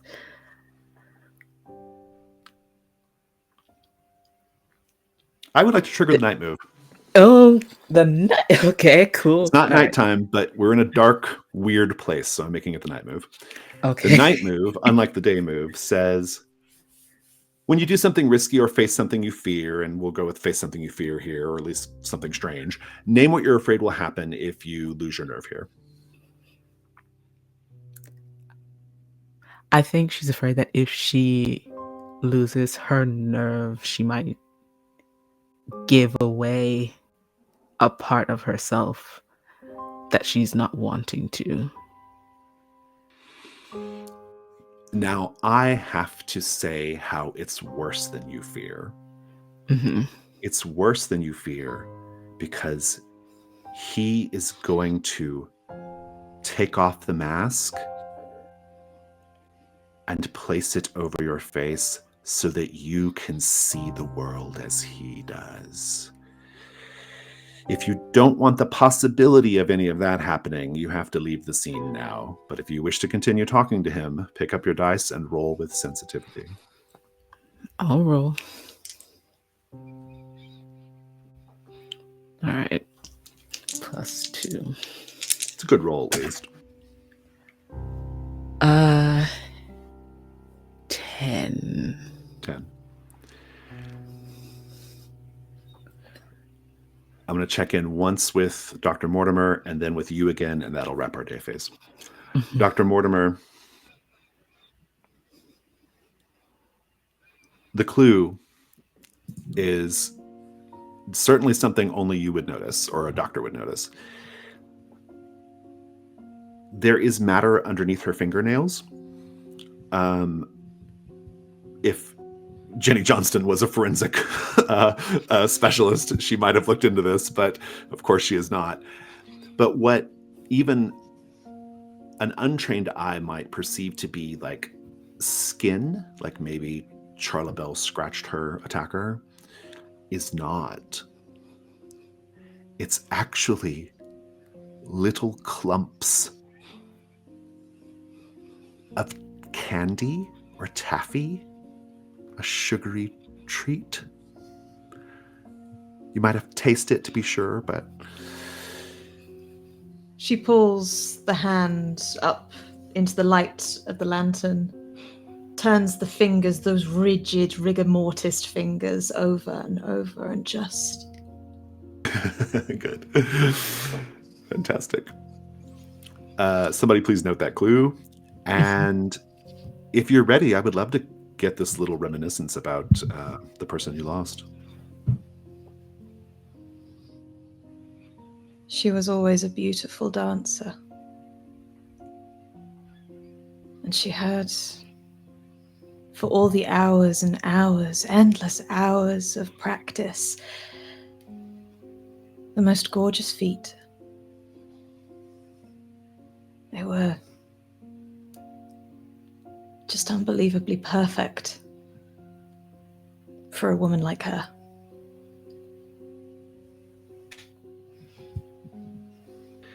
We're going to wrap, Phoebe, with you. The man in the sun mask, he says, I don't see any reason why we can't be friends, Ms. Jean-Baptiste. I want to give you something. and he gives you a card, a little card that appears to be made of, it's meant to look like gold, maybe it's brass or something, but it's a little metal card with a sun symbol, a stylized sun symbol etched on it.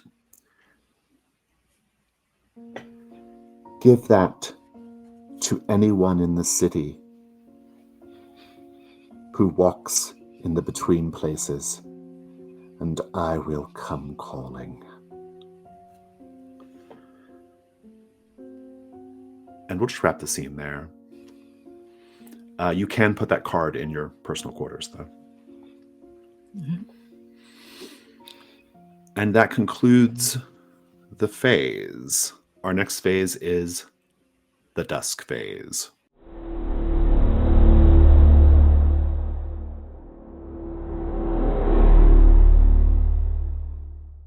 The Dusk phase is a very quick phase. It's just meant to set up the night phase.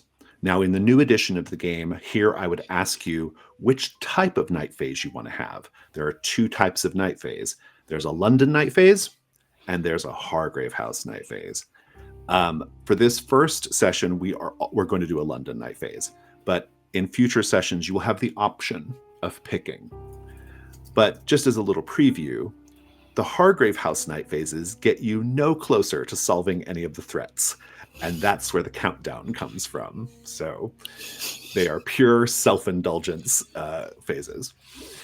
And so that's worth knowing. But for now, we're doing a London night phase. And the first thing we have to do to get ready for the night phase is, it's a very quick phase. It's very fast, especially the way I run it. And you only have time to do one action, essentially.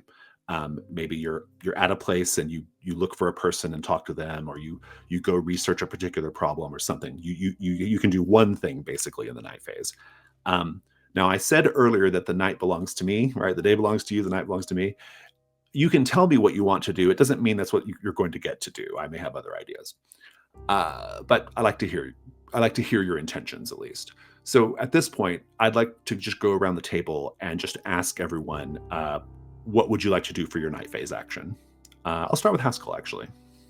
Can you come back to me after the doctor? Yeah, of Is course. that okay? Dr. Mortimer. I would like to spend a little time with the child. If that is all right. I do have a new edition, and it is quite perfect. Love it. I'm going to go back to you then, Haskell.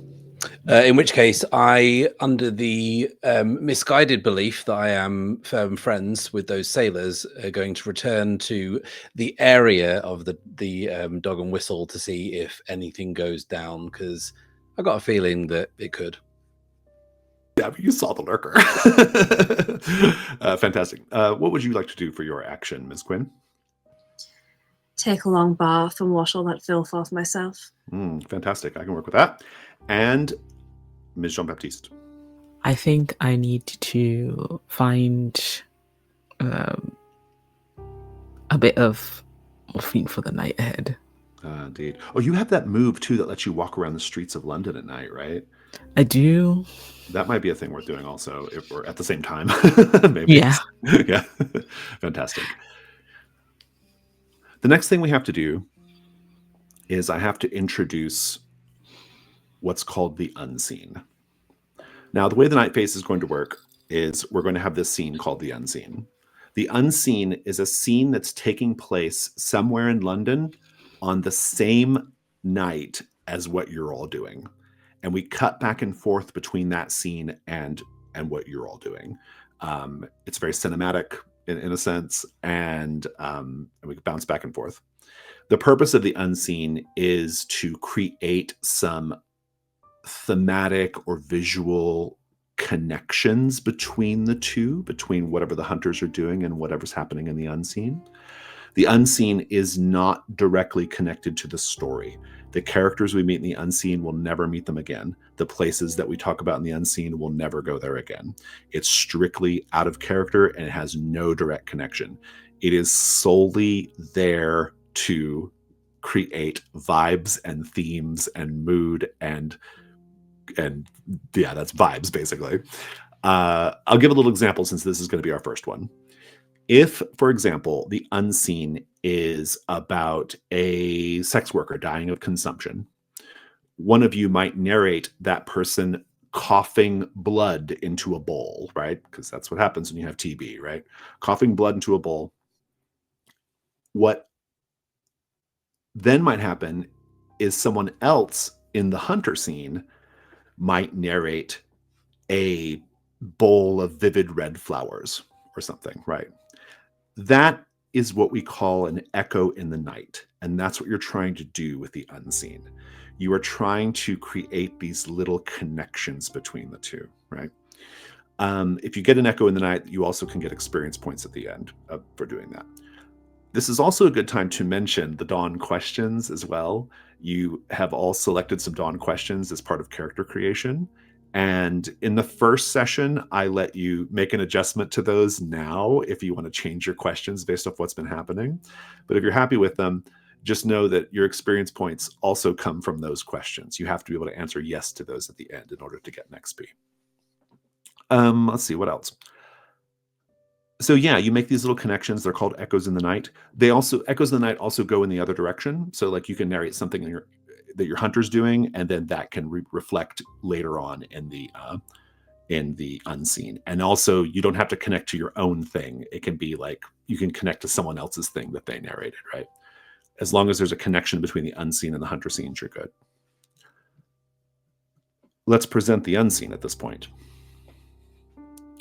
And we're going to do, this is on line 1, it's the second entry, the tarot card reading of Ms. Lydia Wainwright. There are 4 prompts. The first prompt is paint the scene, which means everyone does it. The second prompt I'm going to give to, I'm going to give the second prompt to Jess. This is all out of character stuff, right? We'll give the next one to Matt. I have to give the last one to Wren. I just have to, for reasons that will be clear in a moment. So we're going to take a 10-minute break, so that you all can read the unseen, read your prompts that you're responsible for. Remember, everyone does the first one. And then we'll come back and we will do the night phase.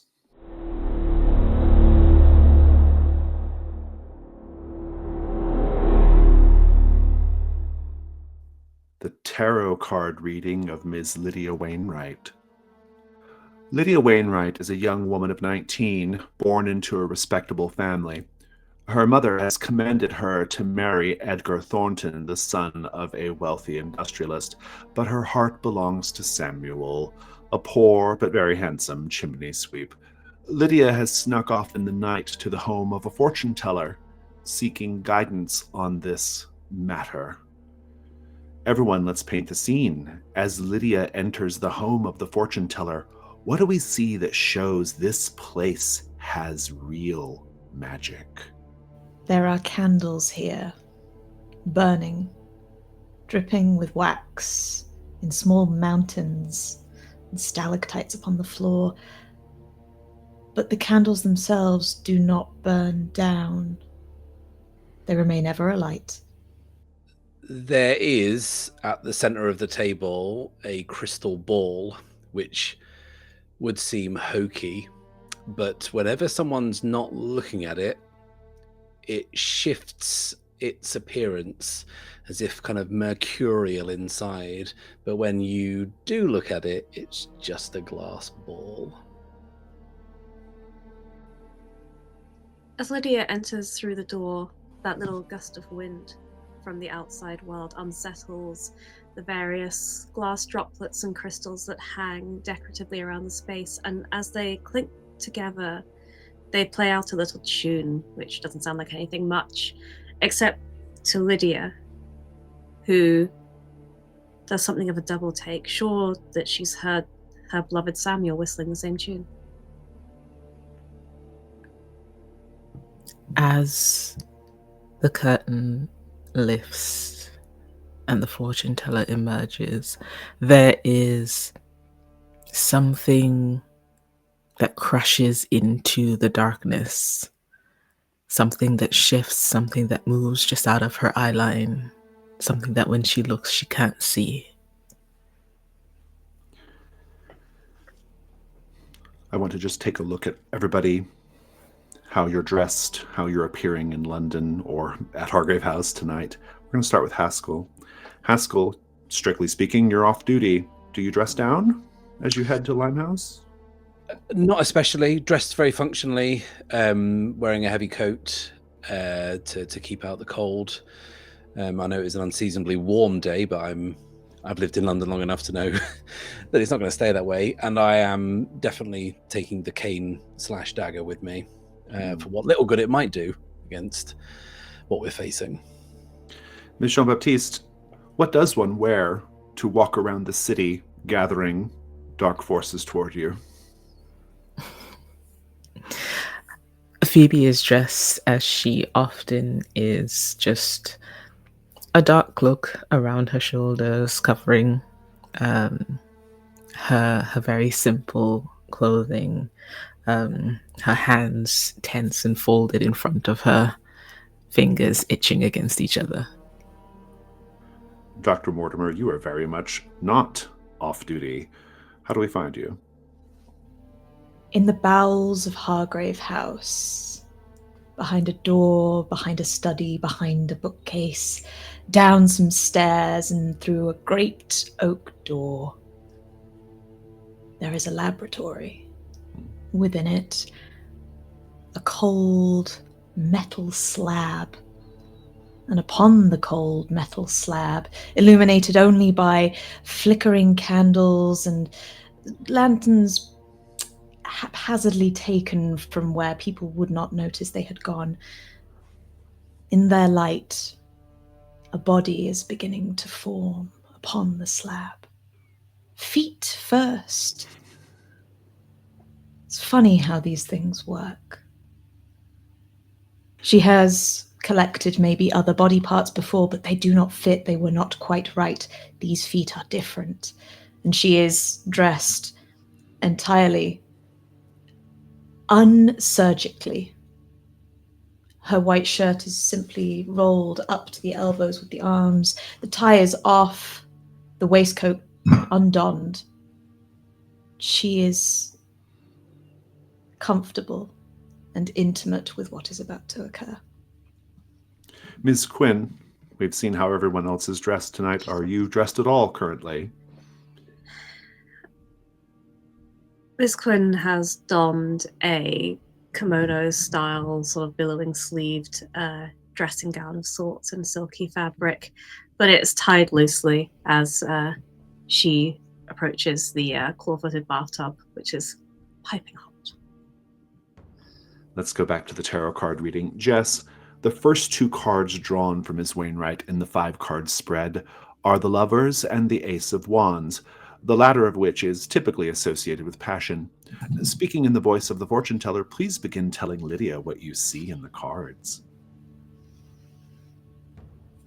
You are a girl that follows her heart, for the lovers you have pulled. Upright, no less. Unending fervor, passion, determination within the relationship in which you seek. And the second card, the Ace of Wands. A pity it has been drawn reversed. Stagnation, burnout. This relationship that you so yearn for, that you feel is so right for you. A pity. That is what you will pursue. That is what will end you. Such a shame. So young.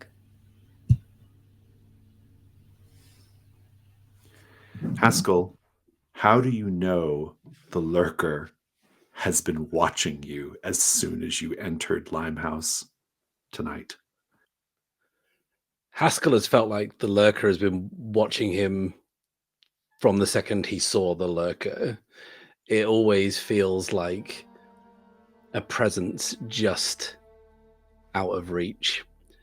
Every laugh, every sound he hears is kind of morphed as it enters his brain into the licking of lips, and that's just kind of plaguing every step he takes and every alleyway he looks down. He is on edge and trying his best to hide it. Phoebe, let's read your move, which is called A Beacon in the Dark, which says when you walk the streets of London at night, your consciousness spreading across the city like a vast spider web. You're going to roll with sensitivity. I want to know what it looks like. Give me the scene in the movie when we see Phoebe's consciousness spreading across the city like a vast spider web. There is a moment when Phoebe is passing beneath a street lamp currently being lit. The light gently turns on, and she looks out ahead as more lights are being turned, their wicks, the oil being refilled where they're a bit low. And there's a moment as she looks out, she sees street lamps and more lamps further and further into the distance as a road stretches out before her that doesn't seem to exist.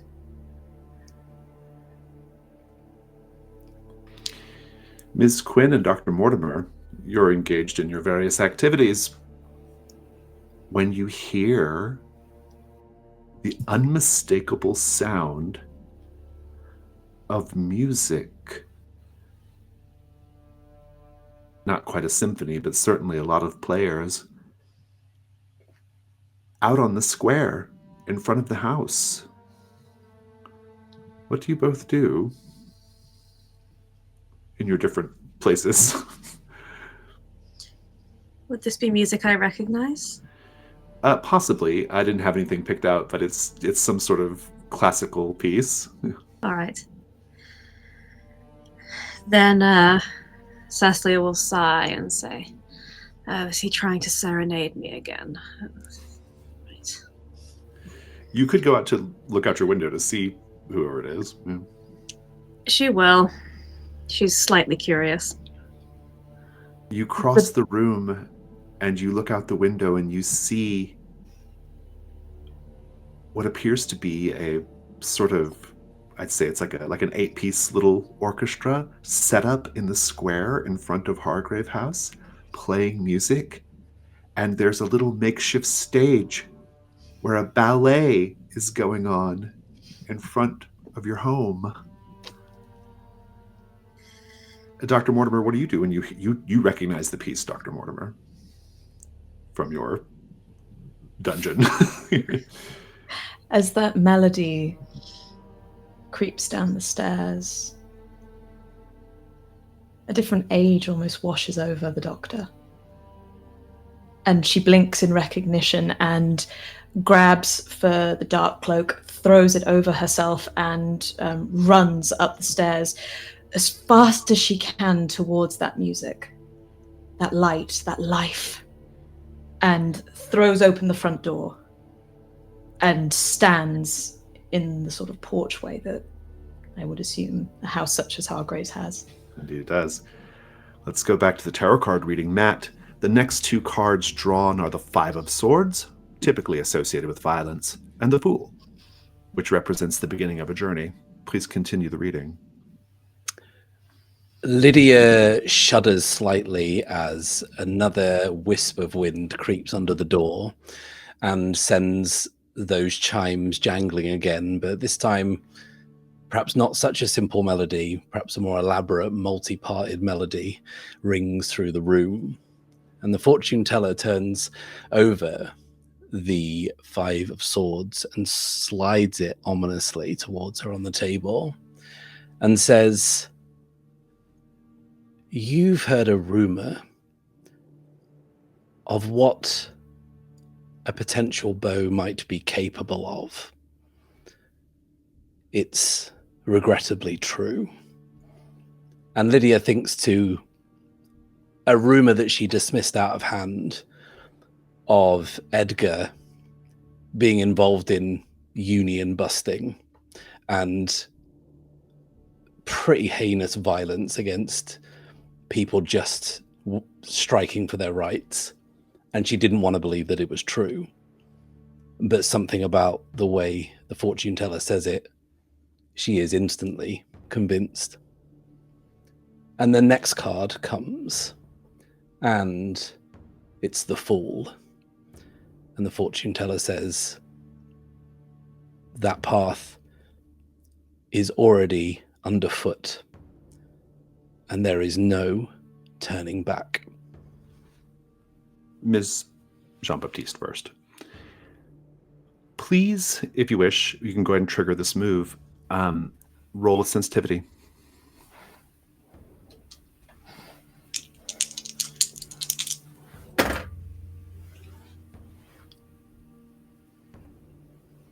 I can do math. 6.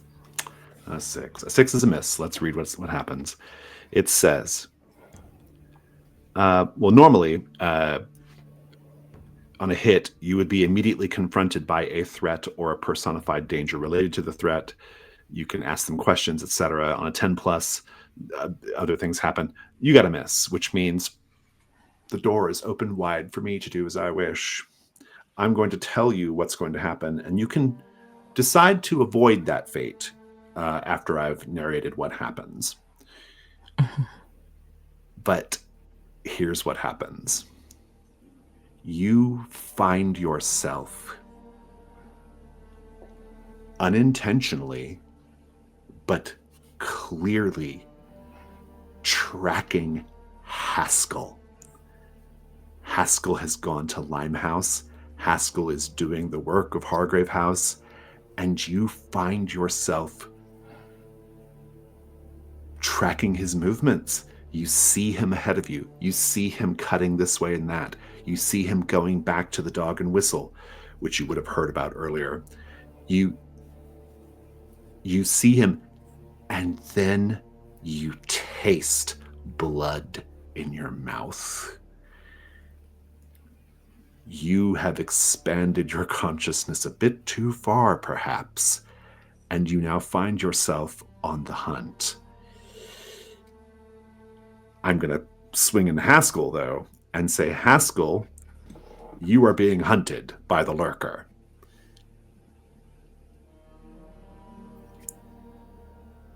Wren has the option of invoking and putting on the Janus mask to avoid the hunt. But if not, you'll roll some dice, Haskell. So it's up to Wren. Oh no. If I do the Janus mask, does that change Haskell's fate? Haskell will have Haskell will not be as directly hunted by the lurker anymore. Yeah. Okay. I imagine it's more like you're not really doing the hunting; you're the one experiencing the hunt, right? Mm-hmm. Yeah. Mm-hmm. As his employer, may I say, let him roll. Let him roll. Let him work for his pay. He can handle it. Maybe there's an idle curiosity in seeing how the lurker works. I don't know. I think there is. I think there is some kind of hunger that Phoebe is currently trying to fulfill and seed. And feeling this, it's almost like something that she can't turn away from, and she doesn't necessarily want to. Haskell, it's the night move. What are you afraid is going to happen if you get caught by the lurker? I am afraid, just generally, but I am afraid that I will become of the undead persuasion, we could say, and end up with perhaps less blood in me than I generally care to keep. It's worse than that. The lurker gets a little overboard, and you are not only an undead thing, but you are a half undead thing. If you wish to continue being in Limehouse, pick up dice and roll with... I'm going to actually make it composure. You can make a case for sensitivity, but I'm going to say composure. And you have to roll a disadvantage as well. Okay, yes. The disadvantage is because of the condition marked by the lurker. You have to roll 3 dice and take the 2 lowest. And there was me about to pull out my fancy cane to help me, but well, the cane couldn't balance it out. It's up to you. I think it might be a stretch narratively. I think so. I'll take the disadvantage, seeing as everyone else is perfectly happy to see me flounder. Why not let fate decide? Indeed. Okay, that is a 4. A 4. We will revisit this in a moment. Dr. Mortimer, and you will see this from your window upstairs, Ms. Quinn. Dr. Mortimer, a liveried footman in sapphire blue livery, matching that gown that Mrs. Brathwaite was wearing, steps up to you and presents you with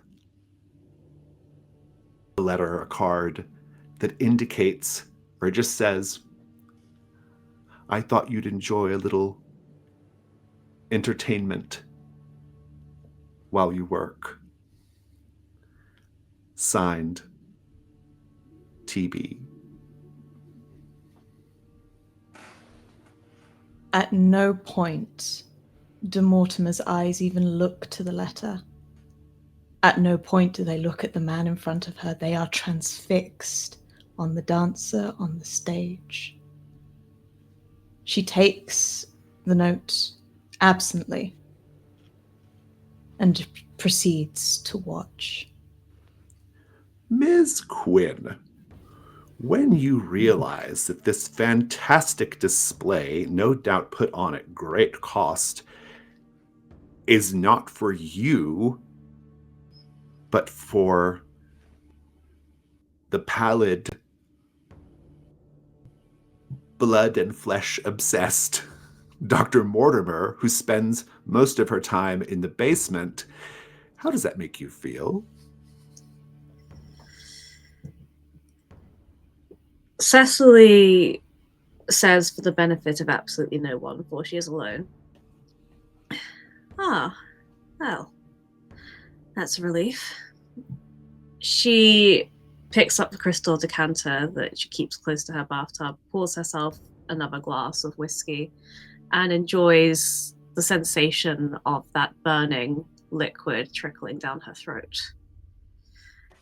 She says, "Oh, what a relief to not be the one being hunted for once." And she returns to her bathtub. Fantastic. Let's go take our last visit with Mrs. Wainwright, or Ms. Wainwright. Wren, the last card drawn is the devil, representing the seduction of the material world and other earthly pleasures. Please continue the reading and tell Lydia definitively what she must do.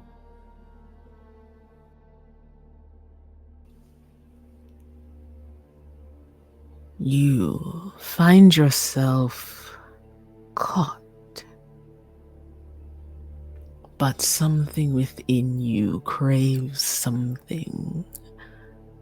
Perhaps it is your heart, perhaps it is something else, but you have a desire. You can allow that desire to fulfill you if you so choose.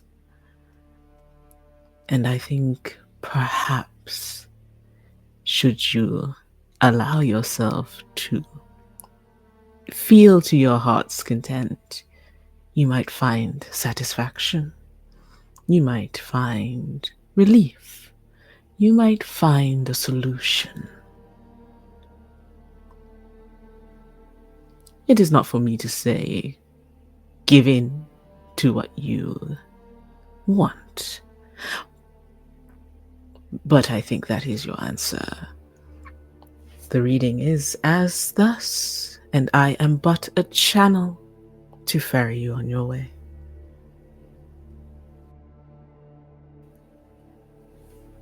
Haskell, you don't even see him coming. You just find yourself yanked into an alley, shoved with great force, your head colliding with the brick wall. If you still had the wherewithal to hear things, you would hear your skull collapsing as it smashes into the brick wall at very high velocity. The thing begins to feed. It is not... Either it's not very good at its remit, or it's particularly cruel and sadistic, but in any case, it's entirely sloppy. Either it doesn't know its own strength, or it absolutely knows its own strength, and you find your lower body ripped from you, tossed aside like nothing, your guts hanging out,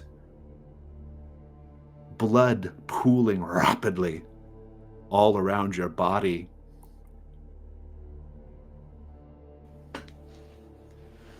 Ms. Jean-Baptiste,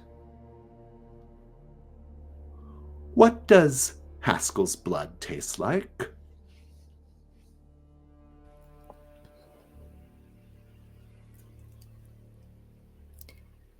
It tastes instinctively animal.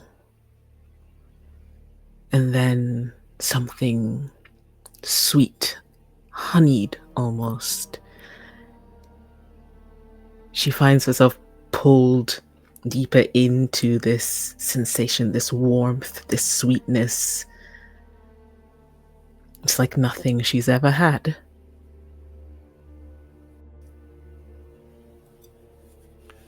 Haskell, you have the option of putting on a Janus mask to avoid this fate.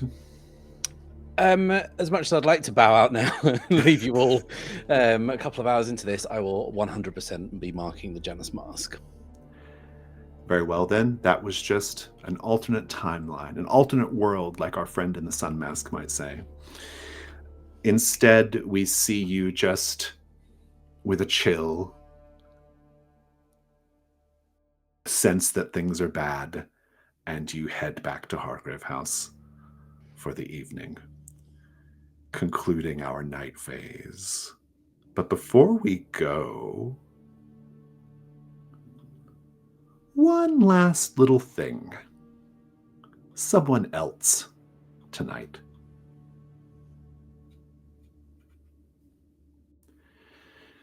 There's another person doing dark work tonight. She is just outside the city, in her lavish country home, sitting in a well-appointed study, in a tall wing-back chair upholstered in blue velvet. Her butler, a man so old he seems to be shrinking into his immaculate livery, has just slowly crossed the room to serve her an evening drink. Spiced rum, always neat. An unusual choice, perhaps, in the English countryside. We can see her more clearly now. Mahogany skin, age lines around the eyes that only just diminish her beauty, dark curls falling over her shoulders. She's wearing a dressing gown of dark blue satin, but more striking is the enormous sapphire at her throat, sparkling in the candlelight, a gem that can easily be traded for a fleet of ships or a small army, should either need arise. She's pondering an enormous map of London mounted to the study wall. There are brass pins shaped like daggers marking out various places in the city, locations important for some grand scheme. A careful observer might notice a pin on Hargrave House, in fact. Our scene ends when she stands up, crosses the room, and plunges one of those brass daggers into Buckingham Palace. Hargrave House doesn't yet know this woman's schemes against the Empire, but we as players do. And as players, we have our own question to answer, the mastermind question. How does the mastermind intend to destroy the crown? It's a complexity 8, and as soon as we answer it, Hargrave House will immediately confront her. Let's go ahead and go to the dawn phase.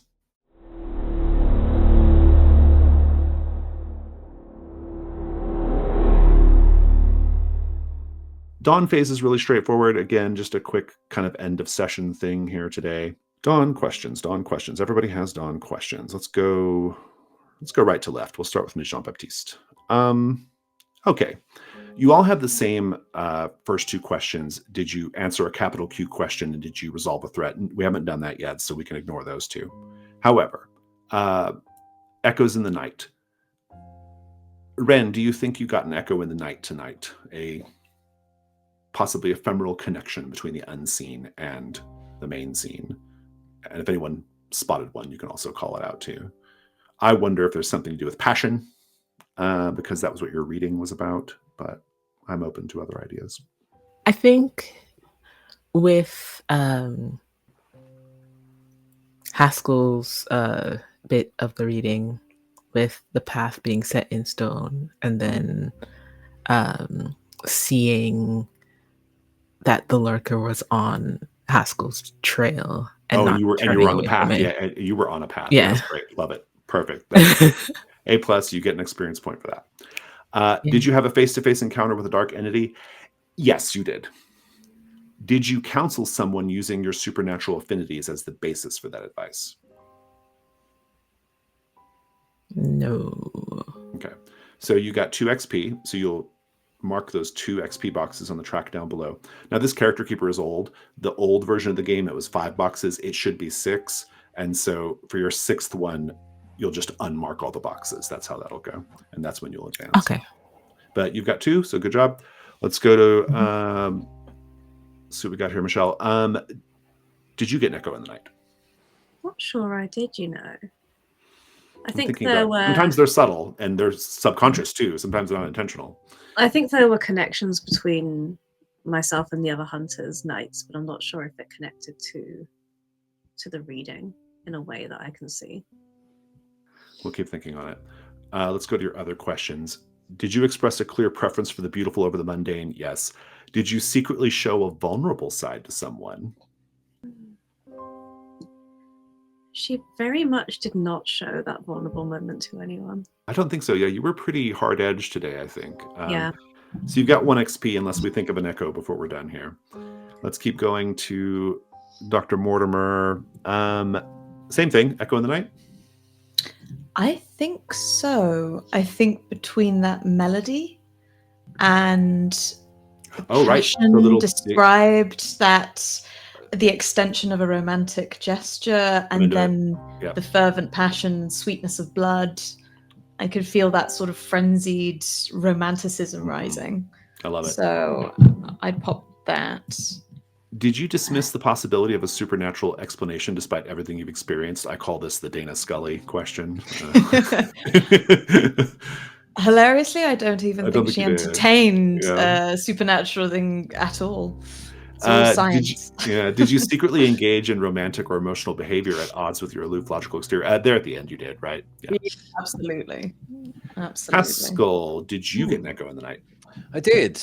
Mine was the most heavy-handed out of all of them. It was after the little orchestra struck up. We went back into the fortune tellers, and we heard the wind chimes playing a more elaborate. Oh right, melody, very good. Yeah, very good. With more parts. No, I like that. I think that was pretty subtle. I mean, I like the obvious ones too.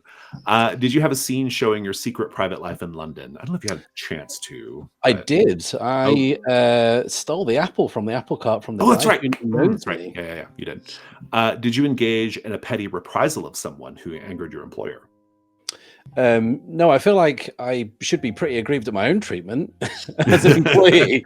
But no, I whiffed on that one. Fair enough. No, you're good. I don't think we have any moves that resolve it in the dawn, and we'll save our Janus Mask prompt for next time. We're a little over the time that we had scheduled, I think, but I would love to spend just a few minutes doing a quick debrief. The debrief is called, that I like to do, is called Stars and Wishes.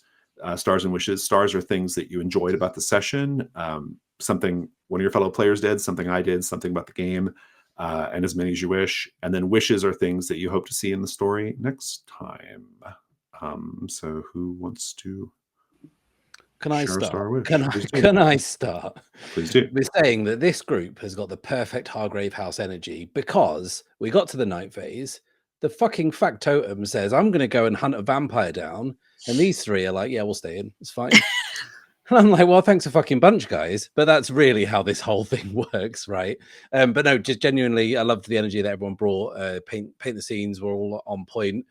Wren, your conversation with the man in the sun mask was A+. I did write down what Michelle, you said to the child, like, have you seen any monsters recently? Which just perfect. And the one I've written a bunch, but I'll just pick one.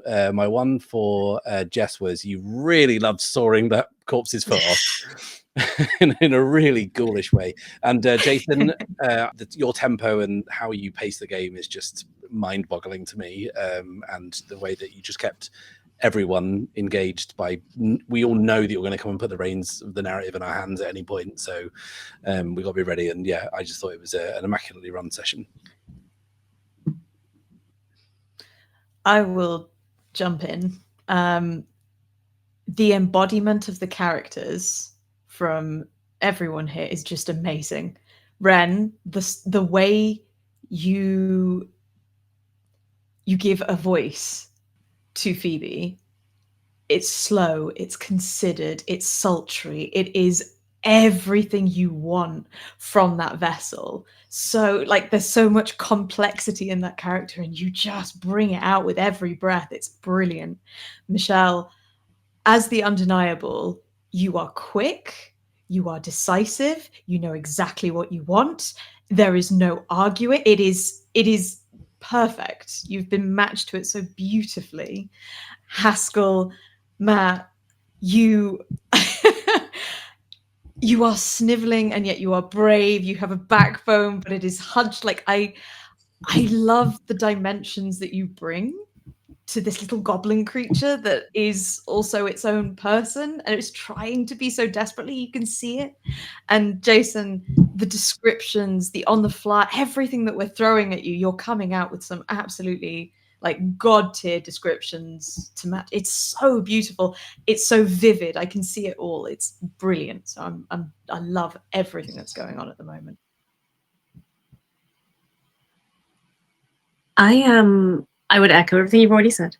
everyone's characters are tremendous and it's lovely. But I'm also just really loving the painting of the scenes and the description when we're all working together. It's so lovely to be at a table where I'm like forgetting to think of something because I'm so excited listening to everyone else, and then I'm like, oh me, because it's just so wonderful to be plunged into this world that we're all painting together so brilliantly in lockstep. And Jason, I love that you're creating so much space for us all to be part of painting this world. It's really exciting. I really enjoy the way that you move through the scenes, the snapping back and forth, because I know like it harkens to like TV, but it really, like when you get left off in these moments of, oh, there's a question and we'll come back to that and we're switching to another, it just really, but I just I just want to see, and so it just keeps you on the edge because you want to see what happens in that scene. You're excited to see what happens next with everyone, and I really enjoy that because there are some times when like a scene can be long, but we don't have that. It snaps, and I love that. Michelle, you know I love you, and just how like quick you are with answers and the kinds of answers that you come up with. Sometimes it just, I don't know where it comes from. Every time I'm surprised. Jess, I am loving the mother character. I am just the sides of her that we get to see, just like in this first episode, how like decisive she is and yet given to these moments of like whimsy and romanticism. You know, I love seeing this duality in her. And Haskell, I'm so sorry for leaving you to the vampire. But I love that you could be efficient and like bound to the whims of this woman, but you know, like you still are your own person with your own motivations. And I'd love to see more of Haskell in the future. Yeah, this was great. Yeah, stars all around. I'll echo a lot of the same sentiments. I think everyone's doing a really great job with characterization so early. That's in any role playing game. Like getting into your characterization can be tricky, and the between is sometimes tricky because you're not allowed to talk about your past, and so you have to like be very, very like kind of just in the moment, you know. And I think everyone did a really good job with that. There are a few little like particular moments that I'll give stars to. I loved that moment of Phoebe looking out the carriage window for things in the environment, for like weird things, because like that was like a perfect tee up for how I was going to deliver the clue, right? I was like, oh, Phoebe's looking for like the weird shit. Okay, I'm going to do the weird shit, right? Like, so I like when I love to play off what players are doing. That are like kind of like a little outside the box or a little weird or unexpected, and that's where I always have a lot of fun. And so, yeah, that was just a great little touch and a great move. I really, really, another star for this sort of, for Matt and Wren kind of like sort of agreeing to let the Factotum get attacked by the vampire, right? Because that was the right thing to do, right? That was going to be the best part of the story, right? And in the between, you're never really in danger. I mean, you are, but eventually, but you always get a take back, right? And so, so that was really great. It was just, and also that was just a great scene. I narrated it, so I guess it's a star for me. But I enjoyed narrating it. It was a lot of fun. Star for the sawing of the foot. That was amazing. I love when someone can match me in my gore descriptions, and so I'm always down for that. Or just not even just gore descriptions, but like just sensory details. I am a sensory detail GM. This is a sensory detail game, and so I like when somebody embraces it in that way. And I thought you did a really good job with that, Jess. And Michelle, I have played, not in Undeniable because I've never actually played the Between, but I have played characters like that where they are so like used to the world just doing whatever they want, that they just like step in front of people and say, tell me the thing, give me what I need to know, because that's what I expect, right? And I just thought you did a great job of portraying that, right? Like I thought that was really, really good. Yeah, just really quite enjoyed that. I guess like, so for wishes, a couple of things. We'll start having more like intimate scenes between the characters, like personal scenes between the characters. That's always a kind of a session 2 thing. So I'm looking forward to that, and trying out other moves. I also want to see more of the playbook moves. I'm particularly interested in seeing Taketh Away on the Undeniable, as well as Scarring the Reflection. Those are always really fun parts of the Undeniable playbook, and so I'd like to check those out.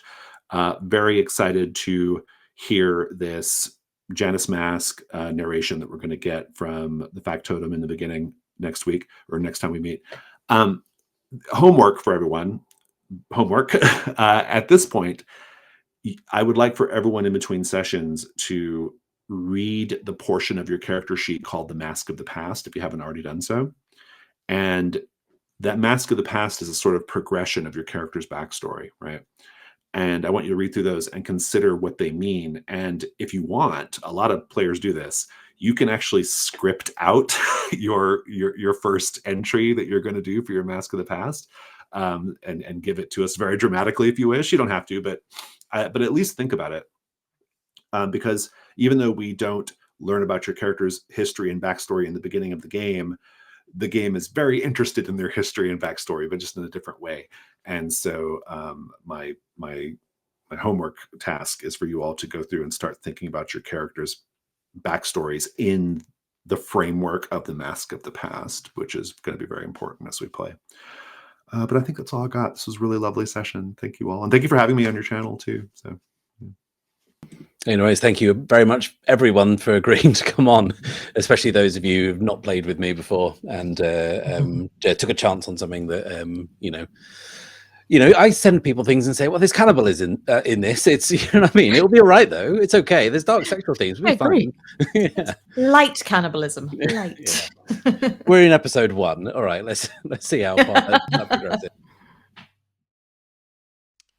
Thanks for watching, everyone, and especially a huge thanks to Jason and the Gauntlet for partnering up with us on this actual play and for letting us get our grubby little mitts on the nearly finished new edition of the game. It's been a thrill to play with it. I'm coming at you 5 weeks in the future. We've recorded quite a few of these, and yeah, this has been a lot of fun, and I kind of hope you stick around and see where this goes. Also, a huge thanks to our sponsor, Delamort & Co., who provided all of the very creepy, very gothic, and very cool furnishings that signal the start of each phase. You'll find a link to their shop and all their bits and pieces in the down belows, and I thoroughly recommend you check them out.